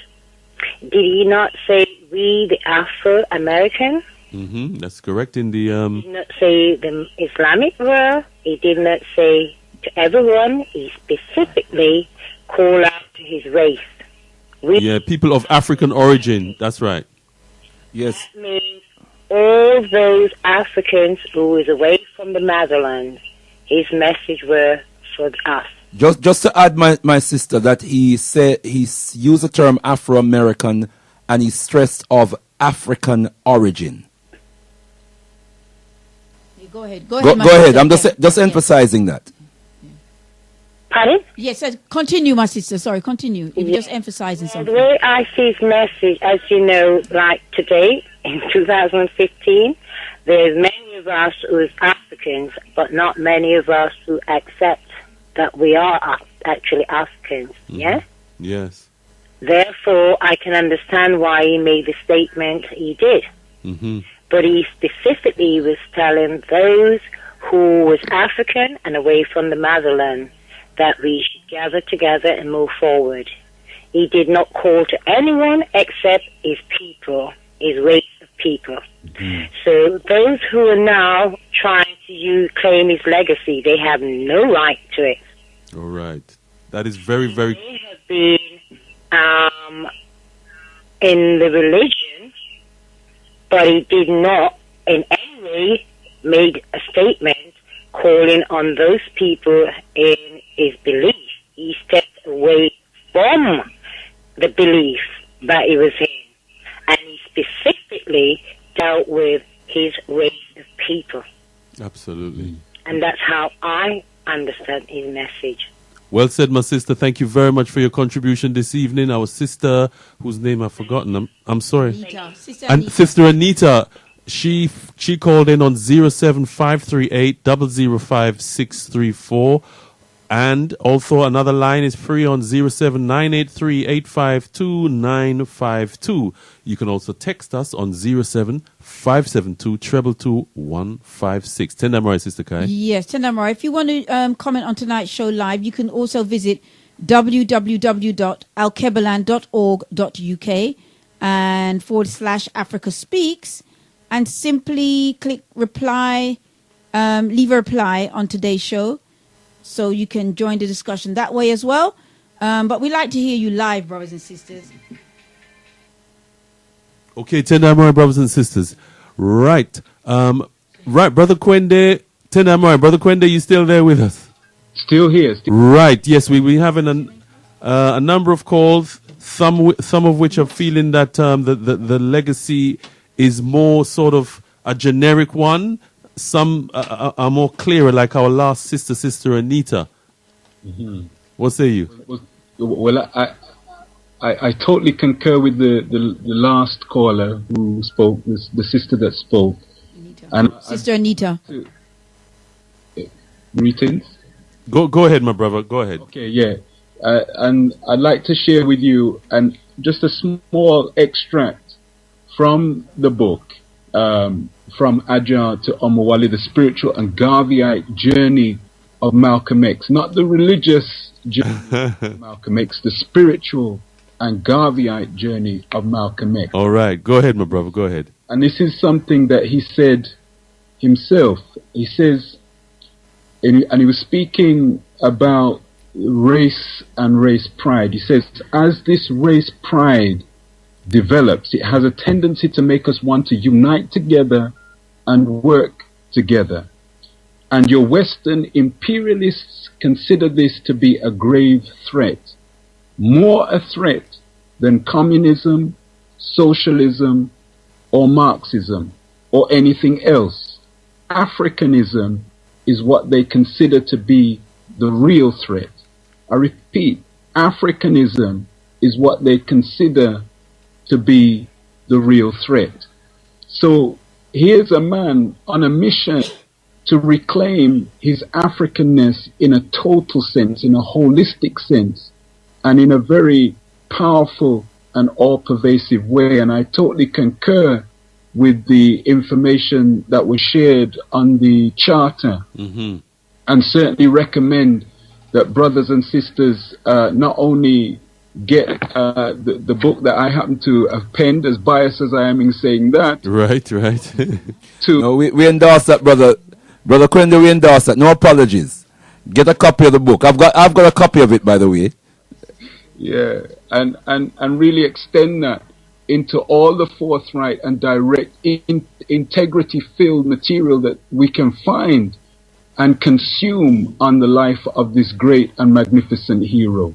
So there are a plethora of books out there that we can get hold of. Absolutely. And certainly we must do that, because if the legacy of Omowale Malcolm X is to live on, and it is to live on, then we are the custodians of that legacy. Absolutely, my brother. Tendamore. Sorry, Brother Quende, we have a number of calls lined up. I do apologize, but we get the essential point. I do apologize. Right, we have... Sister Mut, how would you like to join the discussion this evening? Yeah, I would like to. I'll just go on air. It doesn't matter. Yeah, go ahead. Go ahead, my sister. You're on air. Okay. Good evening and greetings. Good evening and greetings to you, Sister Mut. Tendai Moari, greetings to you, my sister. Tendamari. Malcolm X and his legacy and who's rightful heir. He has never questioned or wavered from who it is that he was giving his messages to. So as far as I'm concerned, I support and I believe in what he was saying. Therefore, I am his legacy. I am his heir. I am his heir, and I acknowledge what he said. And, it's a war that we are in. Absolutely. And we have to start to acknowledge now that we are in a war from slavery till today. So our children are being sacrificed and we do nothing. Right? And it's like as if we're powerless to do anything. But until we start looking at this, as Malcolm X did, as a war, and we have to take up the mantle or the gauntlet now and go and defend ourselves. Absolutely, my sister. We have to survive. We've been surviving even the recession that they call recession. Our recession has been here from slavery. Right? And so all the words that Malcolm come out with, and Garvey, don't forget he is coming from Garvey. It's not. That's correct. A Muslim. He uses a Muslim as a platform to use the words and bring out to his people, to command his people. As I said, Tehuti or Jehuti, or whatever you want to call it. That is the spirit that he has. Or the Asa or Aru, or whatever spirit. Heru. Yeah, so it comes through, the Heru comes through. The Creator has never, ever left us alone, even through slavery. He's always sent somebody. Excellent point. Okay. Thank you very much, my sister, for your contribution. Tenda Amara, you're tuned to Galaxy Radio. You're tuned to Africa Speaks on Galaxy Radio 102.5 FM. In fact, you're tuned to Africa Speaks with Alkebu-Lan on Galaxy Radio 102.5 FM, www.galaxyafrica.com, the only de-brainwashing station. Brothers and sisters, we will be extending our program to 10:30. So we give thanks and praises to the management once again for that extension. So brothers and sisters, you can keep calling in on 07538 005634 or 07983 852-952 or 07, this is the text line, 07-572-222-156. We have Brother Kwende Ukaidi, who is the author of From Ajar to Omowale, and the spiritual and Garveyite, let me get that right, the spiritual and Garveyite journey of Malcolm X. Tenamara, Sister Kai. Tenamara, yes. My sister did call twice and she said, spell it. He said, Ajar is A-J-A-R. From Ajar to Omowale, O-M-O-W-A-L-E. And the author is Kwende, K-W-E-N-D-E, Ukaidi, U-K-A-I-D-I. Can we just clarify with Brother Kwende, where can we get copies of your books in London? I know that the Ma'at Centre has copies. Right, the Ma'at Centre in Tottenham. Yes, 366A, Tottenham High Road, N17. Okay. All right. All right, then. We have Sister Sharon on the line. Tenamara, Sister Sharon? Sharon. Rastafari, Sister Sharon. Rastafari, Sister Sharon. Yes, greetings. Greetings. Family, greetings, Galaxy family. Greetings, our beloved sister. Lovely to hear your voice. Oh, give thanks and praises. Yes, on the question that's posed. Who are the true heirs to Omowale Malcolm X's legacy? Yes, I firmly believe that the black African people, the Nubian word sound, nation, word sound, the people, because you see, sometimes we keep saying African today. We have people born all over the world, and they claim wherever they're born, except for us who can't claim nothing too tough. But we need to be honing. We need to hone what belongs to us. We need to hone what is ours, and stop making other people dip themselves in there and put them at the forefront as they are the masters and general of everything. We need to take control of our own destiny, which is where Marcus Messiah Garvey, Emperor Haile Selassie I, Malcolm X, this is where all these great leaders have taught us to be self-reliant, self-sufficient, to look after our nation. And our nation is the black peoples of the world. Thank you. Many other nations in the world, but we are the one who does not seem to have a head where we can say this is ours. We claim everybody else. So we need to claim our thing. We need to claim Omowale Malcolm X's legacy. Absolutely. His family is there wanting us to do it because that's what they know. Right. Give thanks. Natural blood families. Tenamari. Blessed love. Rastafari, blessed love. Tenamari, Sister Sharon. Blessed love. Tenamari. It's a fact of life. Galaxy Radio. 24-hour radio. It's a fact of life. 24-hour radio. 102.5. AFRIKA station. Tenamari, we have Brother Shakara. Tenamari, Brother Shakara. Good away. Welcome to Africa Speaks. Go ahead, my brother. Yeah, excellent show. I want to big up all the guests, including Brother Kwende. Very, very enlightening and informative. I just want to interrogate a couple of the points that have been made.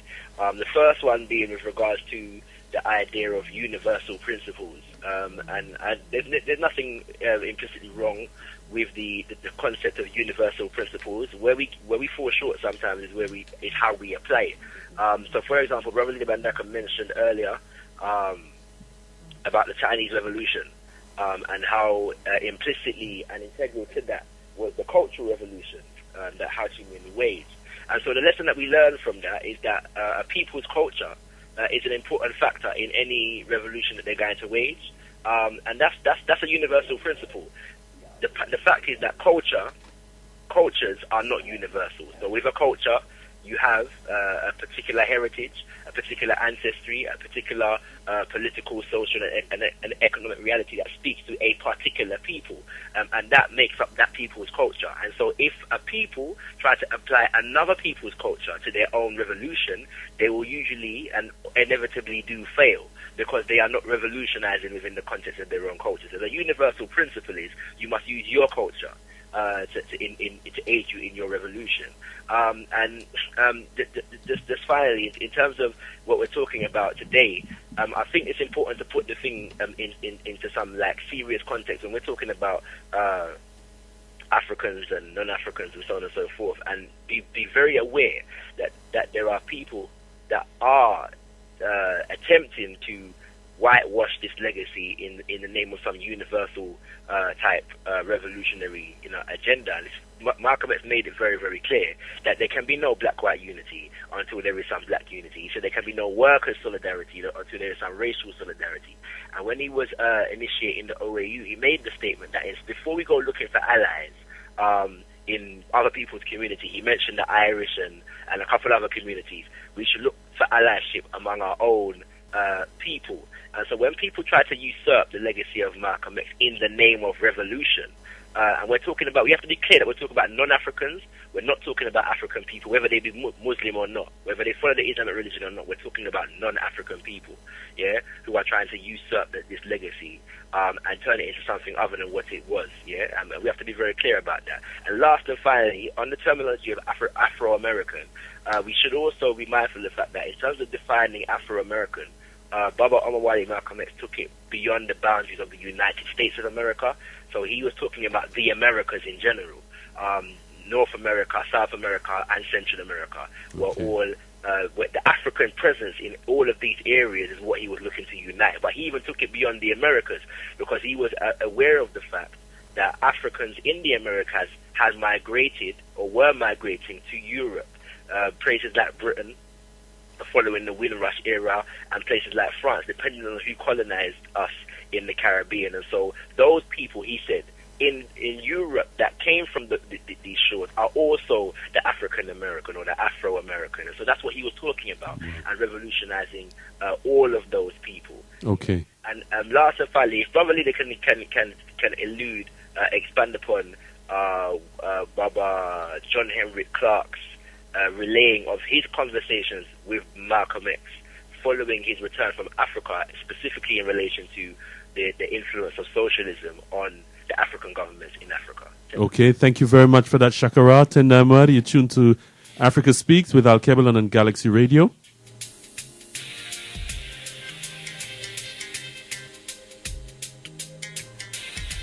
There's no station I know like Galaxy Radio. We no follow fashion, we come to set the pattern. Galaxy Radio. I feel we station, enough of them. I feel we station, enough of them. I feel we station, enough of them. Enough of them. Tenamur, enough of them. The legacy, enough of them, brothers and sisters. The heir, the true heirs are African people. That's what some of our callers are saying. Tendamuradi, you're tuned to Africa Speaks with Alkebu-Lan and Galaxy Radio 102.5 FM, www.galaxyafriwi.com, the only de-brainwashing station. Who are the true heirs to Omowale Malcolm X's legacy? We have Brother Kilimanjaro on the line. Tendamuradi, Brother Kilimanjaro, welcome to Africa Speaks with Alkebu-Lan. Thank you so much for taking my call. Our pleasure, my brother. Go ahead. One of the main things I would just like your listeners to understand is that Malcolm X was iconoclastic, and it's... Oh, just run that word again, my brother. Malcolm X was what? Iconoclastic. Okay, now break it down for us. Help us. Iconoclastic, basically someone who hates, like, established principles and ideas of white supremacy and government. Right. So, in other words, to me, the way I looked up at Malcolm X is totally iconoclastic, and it is also ignoble for the others who are tenacious with temerity to even think they have any right to claim the legacy of Malcolm X. we must understand that Malcolm X did not sell out. And also, I would like your listeners to know that there was one among us when a white reporter asked him, on whose side are you on? He replied that he's not on the black side or white side, that he's on Jah's side. Well, I don't buy that sort of statement, because you cannot sing about African liberation and then deny Africa. To me, that is seriously languid and extremely perfidious, right? Because we as African people, we suffered prejudice, we suffered abuse. Our ancestors were hanged on trees. Absolutely. We were denied jobs. Therefore, as I see it as an African, we have all the right to shield behind a protective, assumed identity. And that protective, assumed identity is Malcolm X.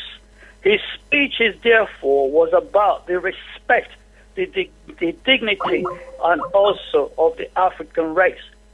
It would be totally petulant to even share his legacy. We must pulverize the thought of the other people, in other words, other races, sharing that legacy. But then again, the question is, we all know about our heroes' legacies, but what are we doing? We're seriously slacking in their lessons, as if we are, as African people, pusillanimous. So therefore, how come we know of their legacies, but still we're not even following one little footstep of their legacies? I give thanks. Thank you very much, my brother. Tendai Muradi, you're tuned to Africa Speaks with Alkebu-Lan on Galaxy Radio 102.5 FM, www.galaxyfreeway.com. That was Brother Kilimanjaro. And next time, he's got some very, very interesting terminologies that he used, brothers and sisters. Tendai Murray, yes. We have Brother Simba now on the line. Brother Simba, how would you like to join the discussion? Tendai Murray. Tendai Murray, Brother Simba. Tendai Murray. Yeah, very, very good and very interesting show. And I want to say first, I'm actually quite concerned that the amount who are quite willing to give up the legacy of our Prophet Omowale Malcolm X, who want to claim it. Very disturbing that at this stage of our people's liberation fight, that we're giving up. I don't think we understand the importance of legacy, the importance of history. When we pass and move on to the ancestral realm, all we have left in the world. And if we're willing to give up our legacy to anybody who's willing to claim it, then that we really have no hope for the future. What are we teaching our future generations if we're saying to them that anybody can claim, the legacy of Prophet Omowale Malcolm X, and we look at exactly what Prophet Omowale Malcolm X stood for and was fighting for regarding.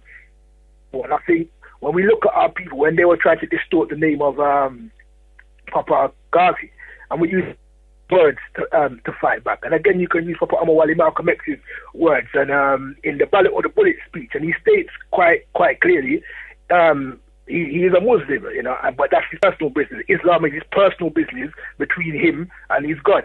He said he hasn't come, to discuss topics of religion, because that's only going to divide us. He said he's a black nationalist, and when he comes to his people, he comes as a black nationalist. So that, to me, clears up any argument of where Papa Omowale Malcolm X's legacy lies. And it's interesting that when we speak of Papa Omowale Malcolm X and the black nationalist legacy, many at times we do hear, or what about the Muslim legacy? And to me, it's clear that once we are African people practicing alien religions, we divorce ourselves from our own African identity. So when we hear black nationalists, when we're practicing alien religions, we don't associate with that, because that alien religion becomes paramount over our own African identity, and it's dangerous. It's a very dangerous tool of oppression, and I think Malcolm X knew that, and that's why he stated that that's his own private business. And I think it's very, very important that we understand the importance of legacy, the importance of absolutely, and own that. When Europeans and others take from other people's legacies. They don't give credit to those who they've taken legacy from. Absolutely. Take that, they reform it in a way that suits them, and they continue. I can't remember the exact names, but the convention that Papa Garvey held, where there was a number of different heads of state that attended and actually bought copies of Papa Garvey's book, took the book, took it back to their people, right? And then gave credit to Papa Garvey, absolutely, for influencing, their revolutions and the way they move forward with their people. Okay, my young brother, and they move forward with that. But we, as a people, for some reason, we don't feel good unless we are in league or aligned. Okay. With others. And very last point. We're gonna have to tie up, my brother. We do have another caller. Very, very, very quickly, please. It's important that when people are aligning with others who are trying to destroy the legacy of Papa Garvey, when our people are aligning with others who are trying to destroy the legacy of Papa Omowale Malcolm X, I should say, I think it's important that these people are held to account. I think it's very, very okay. Because we have to hold our prophets in high esteem. Absolutely. Too many of our people find it easy to make certain moves, and they're not accountable to the community. So I think we need to take it very, very seriously. Okay, my brother. Thank you very much. Tendamori. I do have a text here, Brother Omowale, and it says, Malcolm X spoke extensively about the struggles of people of Asia and Arabia. How does that fit into the legacy of black nationalism and Malcolm X? I'm going to ask our guests to just hold that comment. Hold your comments on that, and we're going to take Sister Nahanda. Go ahead, Sister Nahanda. Can I just quickly remind our listeners that you can also comment on tonight's show live by visiting www.alkebu-lan.org.uk/Africa Speaks, AFRIKA-speaks, and simply click leave a reply on today's show synopsis. Okay, there's a bit more information, but I'll leave it there. Tendamori, Sister Nehanda. Tendamori. Good evening. I'd like to rise up Africa Speak on CFM. Power of the show in that sense. I'm glad that we're continuing from last week. The question is, who is the rightful heir of Papa Omowale Malcolm X? I think it's quite clear that it's African people. I am the rightful heir, I should say, also of Omowale Malcolm X. What I would say is that, like it's been said already, I think it's quite concerning that not just that I think it's clear that we don't understand legacy, because if we did, or honouring our greats, because if we did, we wouldn't even be in this conversation at the moment. But also, I think Malcolm X was, what they say, he was our courage, our pride in ourselves, one of our last representations of that in that sense. And I think that lack of courage amongst us to even separate and stand up for what he stood on, because I don't think we need to question who is it for. He's been very clear, like Brother Leader Bandaka said, he's left vast amounts of audio, script. There's nothing to be confused. Okay, my sister. Caller, Brother Simba, has made that clear as well. So for the fact that we are willing to pretend like we cannot hear, for the fact that we're willing to, I suppose, skirt around the issue and not claim ourselves and claim him strongly and proudly and passionately, I think it shows, I suppose, where we're at as a people. Okay, my sister. Again, those who have taken on that legacy, I for myself, we understand that the work that we have to do is even more greater, for the fact that we have no sense to just phone up and say, it's open to everyone. I think that's ludicrous. I think it's ridiculous. Okay. And I also find it quite... my sister, I do apologize. We're going to have to cut it there. We've got something very important that we have to do right now. Tenda Mwari.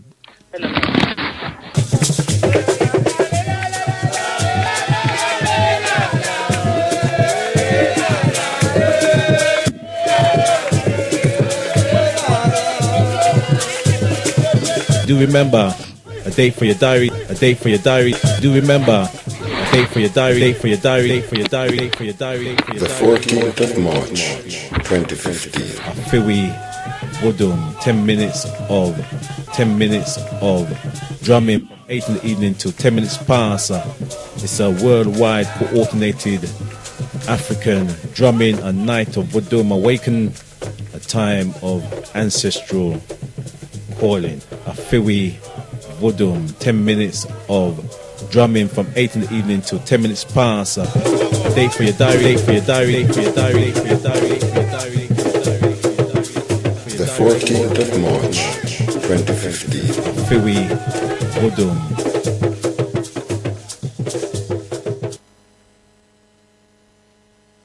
Tonight, my brothers and sisters, you're tuned to Africa Speaks with Alkebu-Lan on Galaxy Radio 102.5 FM, www.galaxyafiwi.com, the only de-brainwashing station. Just to remind you, brothers and sisters, we have an extension to the show, and we're here till 10:30. Don't worry. Did we have a caller, sister? No, but there are. I know there's Brother King, that and Brother Ade. If you are more than welcome to phone back. You were trying to get in, and the queue was kind of very, very heavy.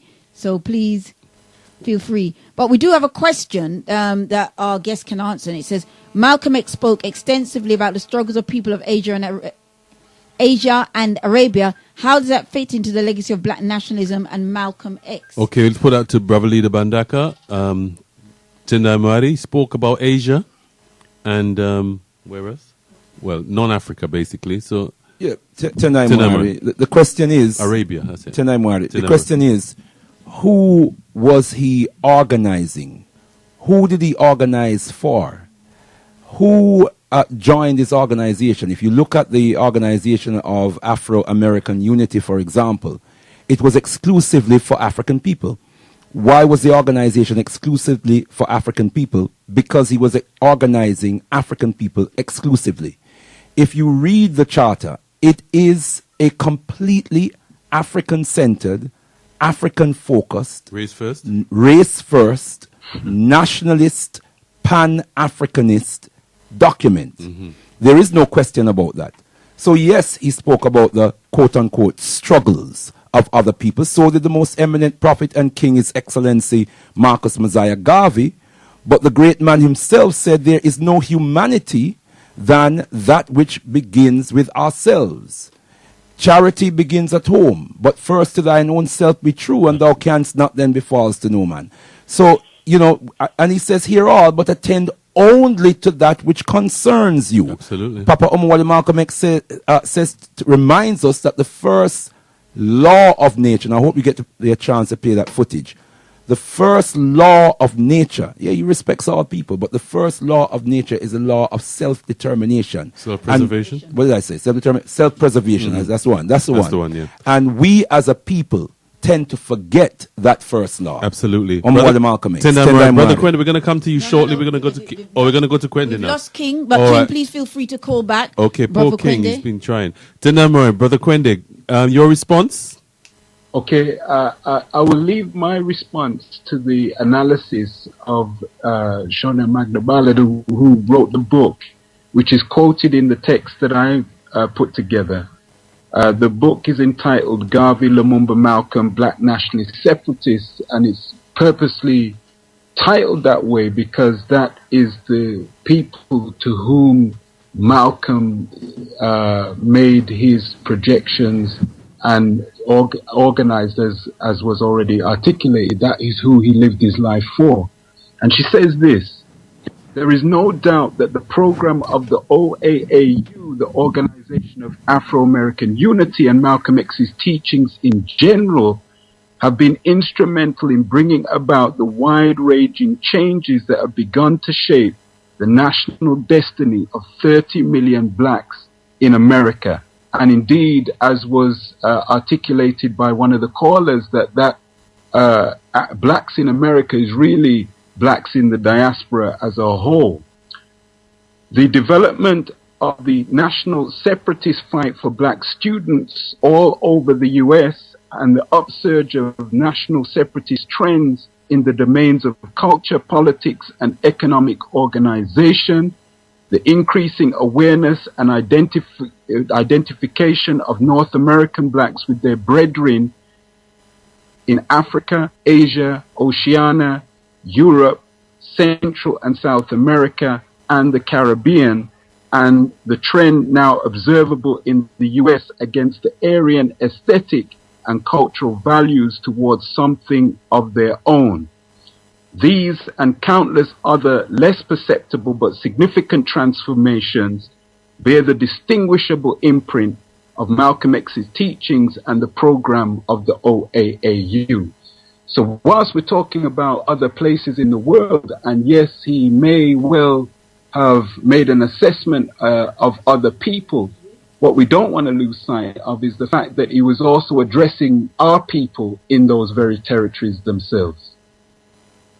Okay, thank you very much for that, Brother Kwende. Tendai, brothers and sisters, you're tuned to Africa Speaks with Alkebu-Lan on Galaxy Radio 102.5 FM, www.galaxyafriwi.com.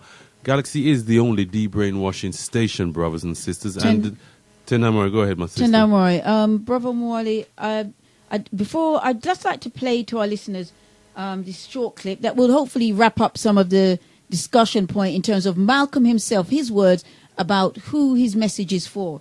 And it's on the YouTube, and it's entitled Malcolm X, Prospects to Freedom. Prospects for Freedom in 1965. 1965 to January. Oh, right, no, it was in 1965, January the 17th.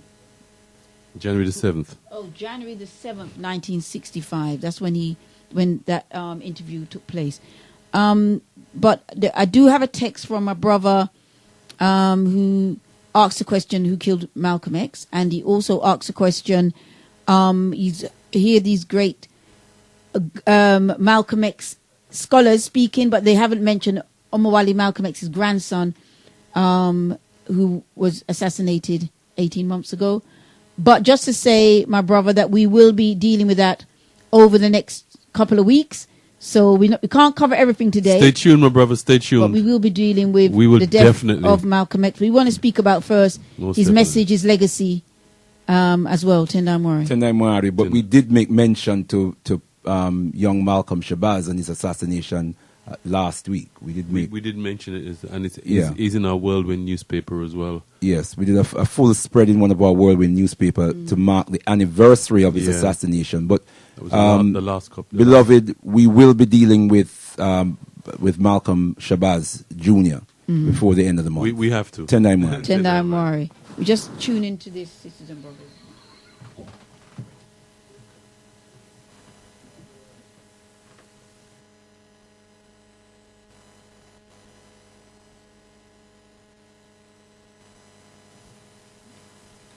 While we're waiting for that to come in, brothers and sisters, just to remind you, if you want to text in, the number to text in on is 07572 222 156. You can call in on 07538 005 634 or 07983 852 952. We're blessed to have this evening Brother Kwende Ukaidi. And his book, his excellent work, his book called From Ajar to Omowale, The Spiritual and Garveyite Journey of Malcolm X. The subject matter again, brothers and sisters, who are the true heirs to Omowale Malcolm X's legacy? Tendai Mwari. The first thing I returned, I kept being asked the question by some reporters, we heard you changed. And I would say, I was kind to the reporter, actually. I smiled and all. But I would say to myself, how in the world can a white man expect a black man to change before he has changed? How do you expect us to change when you haven't changed? How do you expect us to change when the cause that made us as we are has not been removed? Why, it's infantile, it's immature, adolescent on your part, to expect us to change, to expect us to be dull enough to change, when you have not yet gone to the cause of the condition that makes us act as we do. You got the wrong man.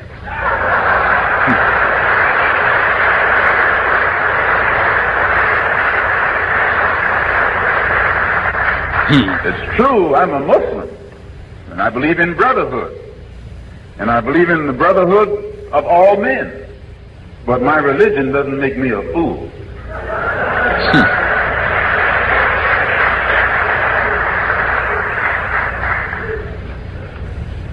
My religion makes me be against all forms of racism. It keeps me from judging any man by the color of his skin. It teaches me to judge him by his deeds and his conscious behavior.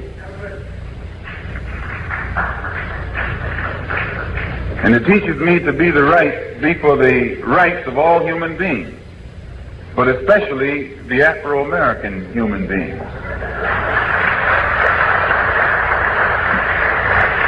Because my religion is a natural religion, and the first law of nature is self-preservation. And one of the things that our people have not been doing in this country up until now, we have not been exercising the first law of nature. We have not thought of ourselves first. We have placed America first. We have placed America's interests ahead of our own. We have placed even the interests of whites ahead of our own. We have loved whites when they refused to love us. We have sought to move into their neighborhood when we knew in advance they didn't want us there. We have crawled like animals at the feet of the white man in this country and been rejected. So that today, if you see us step back and get away from you, you can't blame us. You have to blame yourself, or your mother, or your father.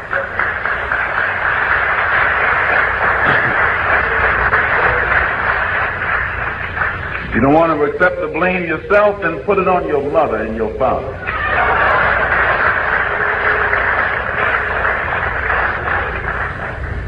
But don't put it on us. So now to get to my talk. Tonight, my brothers and sisters, that's pretty clear. You're tuned to Africa Speaks with Alkebu-Lan on Galaxy Radio 102.5 FM, www.galaxyafiwi.com. Tendai Mori. I do have a text here. We do have Brother Chris. I'm going to bring Brother Chris in a moment. Brother, could you just hold the line? It said, yes, he did organize for African people, but what is the relevance of him speaking of those other people? Is that a contradiction of black nationalism or Pan-Africanism? And we have another one, and it says, Tendai Mori, the true heirs to Omowale Malcolm X's legacy is all African, especially those that want to engage in nation building. Question, is the Organization of African Unity still operating, or did it cease after Malcolm X's death? From Brother Shabaka. Brother Chris, our guest will answer those questions in a few moments. Go ahead, please. Me? Yes, Brother Yes, Chris. welcome, Brother Chris. Go ahead, sir. Yeah. Am I on the radio? You are. You're live on Africa Speaks with Alkebu-Lan on Galaxy Radio, my brother. Okay, the first thing I'm going to say is greetings to all my people in the UK, West Indies, Americas, Africa. You're not the last, but you're going to one day be the first again. All right. I'm acquainted with the brothers in your studio, Galaxy. Well done. And you come recommended to my friends. Tatenda, give thanks. Yes, Tatenda, my give brother, thanks, give my thanks. Tatenda. Yeah. To Jabi the glory. I heard you talking about the brother Malcolm X. Mm-hmm. And I listened to some great things about Malcolm. I sent a text, but I think it was mislaid. Malcolm X, yeah, he is a prophet. Yes? Yes. He it's far from me to say, it might sound far-fetched, but Malcolm X, he's seen as a man in the 20th century, yeah, of justifying his denial of Jesus back in the centuries. We found the same thing with Martin Luther King and a couple more other prominent black so-called leaders. That now we're in the 21st century and we're becoming wise as a black nation, especially the black English people that were born in England, that are coming from the colonial era through our parents that came here and dropped us off and left us here alone to grow up on our own, and found that the racist, the so-called racist giant, is still alive. We are still persecuted by their laws, while our own laws are not being kept. Now, Malcolm was showing us this, but they were so racist and so murderous against our people becoming free. Remember, segregation, was run by their White House and their people law system that perpetuated the people, American people, to attack our black people that was trying to get us out of this plight that our nation found ourselves in. They were shooting in the face our leaders to terrify our younger generation that was coming up and putting their trust in these men. But as it is in America, so it is in England in a different form of way. But the most important thing is this, that England is going to produce a prophet. If you remember, Daniel, in the book of the prophet Daniel, Daniel was told by the angel, at the end of the time, mark that, at the end of time, you are going to prophesy again, Daniel, in a later day. Also, in the New Testament, the one that wrote the Revelations, he was told when he finished this prophecy and all the prophecy has been fulfilled, he's going to prophesy again. Okay. Then we see in the Revelation that there was a woman that appeared on the scene that was glorified in heaven. She came to the earth and she had a child. My brother? And he had writing on his thighs. With all due respect, King. with all due respect, Nobody else but General Shaka. Right. The General Hannibal, which is a reincarnation through Christ. Okay, my brother, With this, with all due respect, our subject matter this evening, who are the true heirs to Omowale Malcolm X's legacy? You've kind of strayed a little bit from the point, and also we're running out of time. I'm really sorry. listen to the show. I'm really sorry, Brother Chris, but we're coming. I thought I'd give a little burst to my people in England. Yeah, and we really do appreciate love that, my brother. Time is against us. We have to come to the close of our program. But thank you very much. Thank you very much for your contribution this evening. Well, take me about a minute. There's one more thing. Go ahead, my brother. The power of prayer is ours. The Lord appeared to us, and made a covenant with the African people that are in the Holy Bible. He said to us, we will go back and be slaves, but he will return to us once we return to him. And we are at the stage now where we are about to make up our minds and choose the true Lord. All right. God. Okay. Okay, give thanks. All right. I'm sorry, my brother, we got to go now. People, and that. Yeah. Okay, thank you very much. That with you tuned to Africa Speaks with Alkebu-Lan on Galaxy Radio 102.5 FM, www.galaxyafiwi.com. Brothers and sisters, our special guest this evening was Brother Kwende Ukaidi and Brother Leader Mbandaka. Brother Kwende's book is called From Ajar to Omowale, The Spiritual and Garveyite Journey of Malcolm X. Tenda Amorai, Brother Kwende. Oh. Sorry, Tenda Amorai. Before Brother Kwende and Brother Leader Bandaka share their closing comments, just want to say to brothers and sisters, if you want more details of the events that the Alkebu-Lan Revivalist Movement are putting on in honor of Omowale Malcolm X, we first start with this Wednesday, the film showing Malcolm X Make It Plain. That's 7 p.m. at 282 High Road, Leighton, E10 5PW. That's Mama Africa Culture Shop.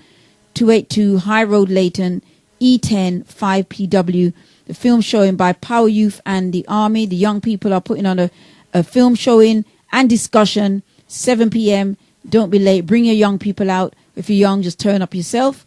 The number to call, or you can go online to get the information on www.alkebulan.org.uk. Alkebu-Lan is spelled ALKEBULAN.org.uk.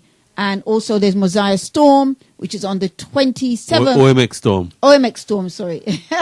Which is on the 27th of February. Again, that's for the young people. A night of conscious edutainment, hosted by Shakara. Go online and you'll get that information. That's at the Caribou Center. Alkebulan.org. Caribou Center, Gresham Road, Brixton.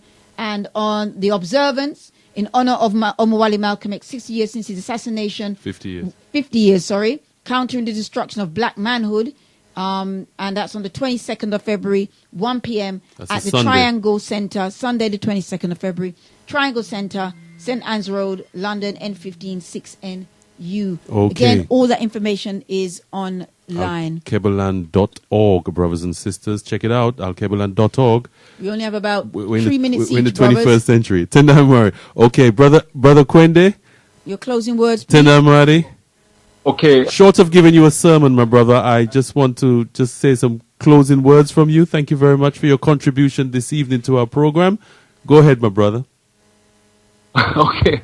I'd just like to say thank you for the invitation to come and to articulate whatever accounts that I can for upliftment of the life and legacy of the great hero, the magnificent hero, the forthright hero, the undeterred hero, absolutely, the uncompromising hero of the Grand Order, Omowale Malcolm X. Right. And certainly because I'm, all the way in the sunny Midlands, I hope that all the events and observances that are taking place in London will be well attended and bursting at the seams. There should be standing room only, and also people streaming out onto the street that will give rise to even greater and more fulfilling, more mission-compelled activity for time to come. If indeed anyone is in the Birmingham area, then please do come along to the observances that are taking place in that particular arena. Yes. That's where I am. And you can find out information for that at www.u-ran.org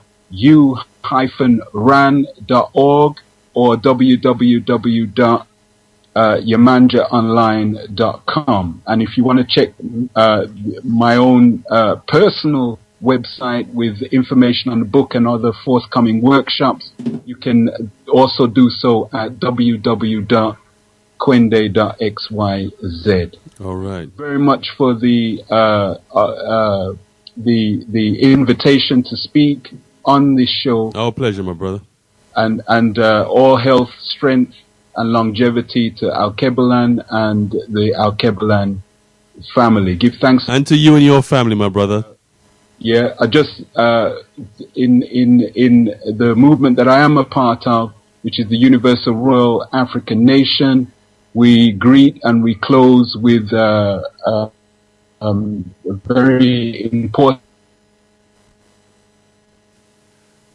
I think we're losing. I think we've lost him there. Tenda my brother Kwende. Okay. Tenda Murray.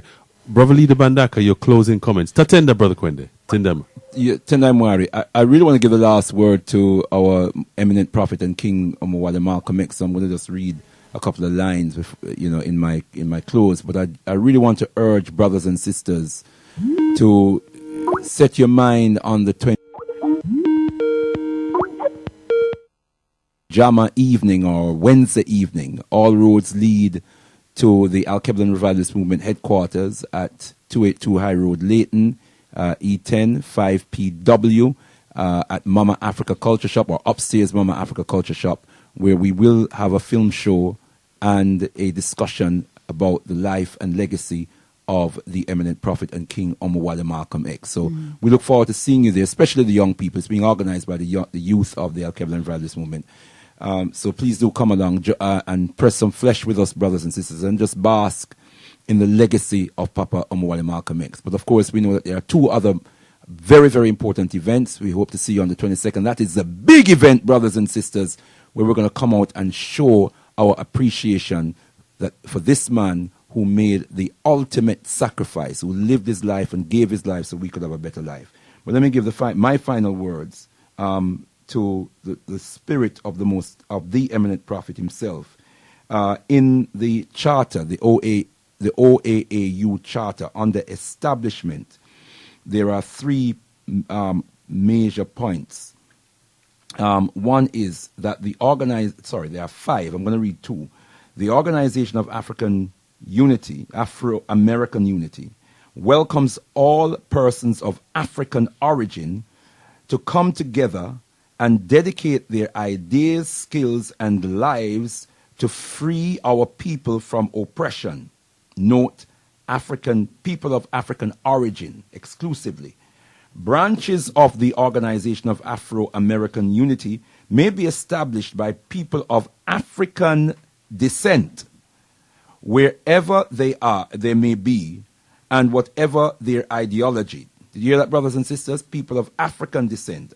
And then finally, on the basic aims and objectives, self-determination, we assert that we Afro-Americans have the right to direct and control our lives, our history, and our future, rather than to have our destinies determined by American racists.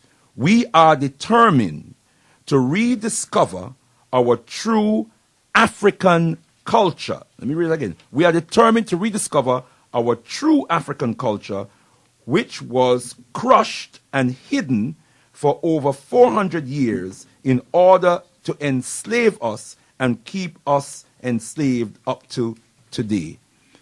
Rumbidzo kunamwari ye Africa, to the God of Africa be the glory. Tendai Mwari. Tendai Mwari, brother leader. Sorry, I had to rush it a little bit. Tendai Mwari, just want to say apologies to all the brothers and sisters who are fortunately texting in now. We have to close. We do apologize, but we're very, very grateful for your text. Please try and get your text in as early as possible so we can read them out. Brothers and sisters, this has been Africa Speaks with Alkebu-Lan on Galaxy Radio 102.5 FM.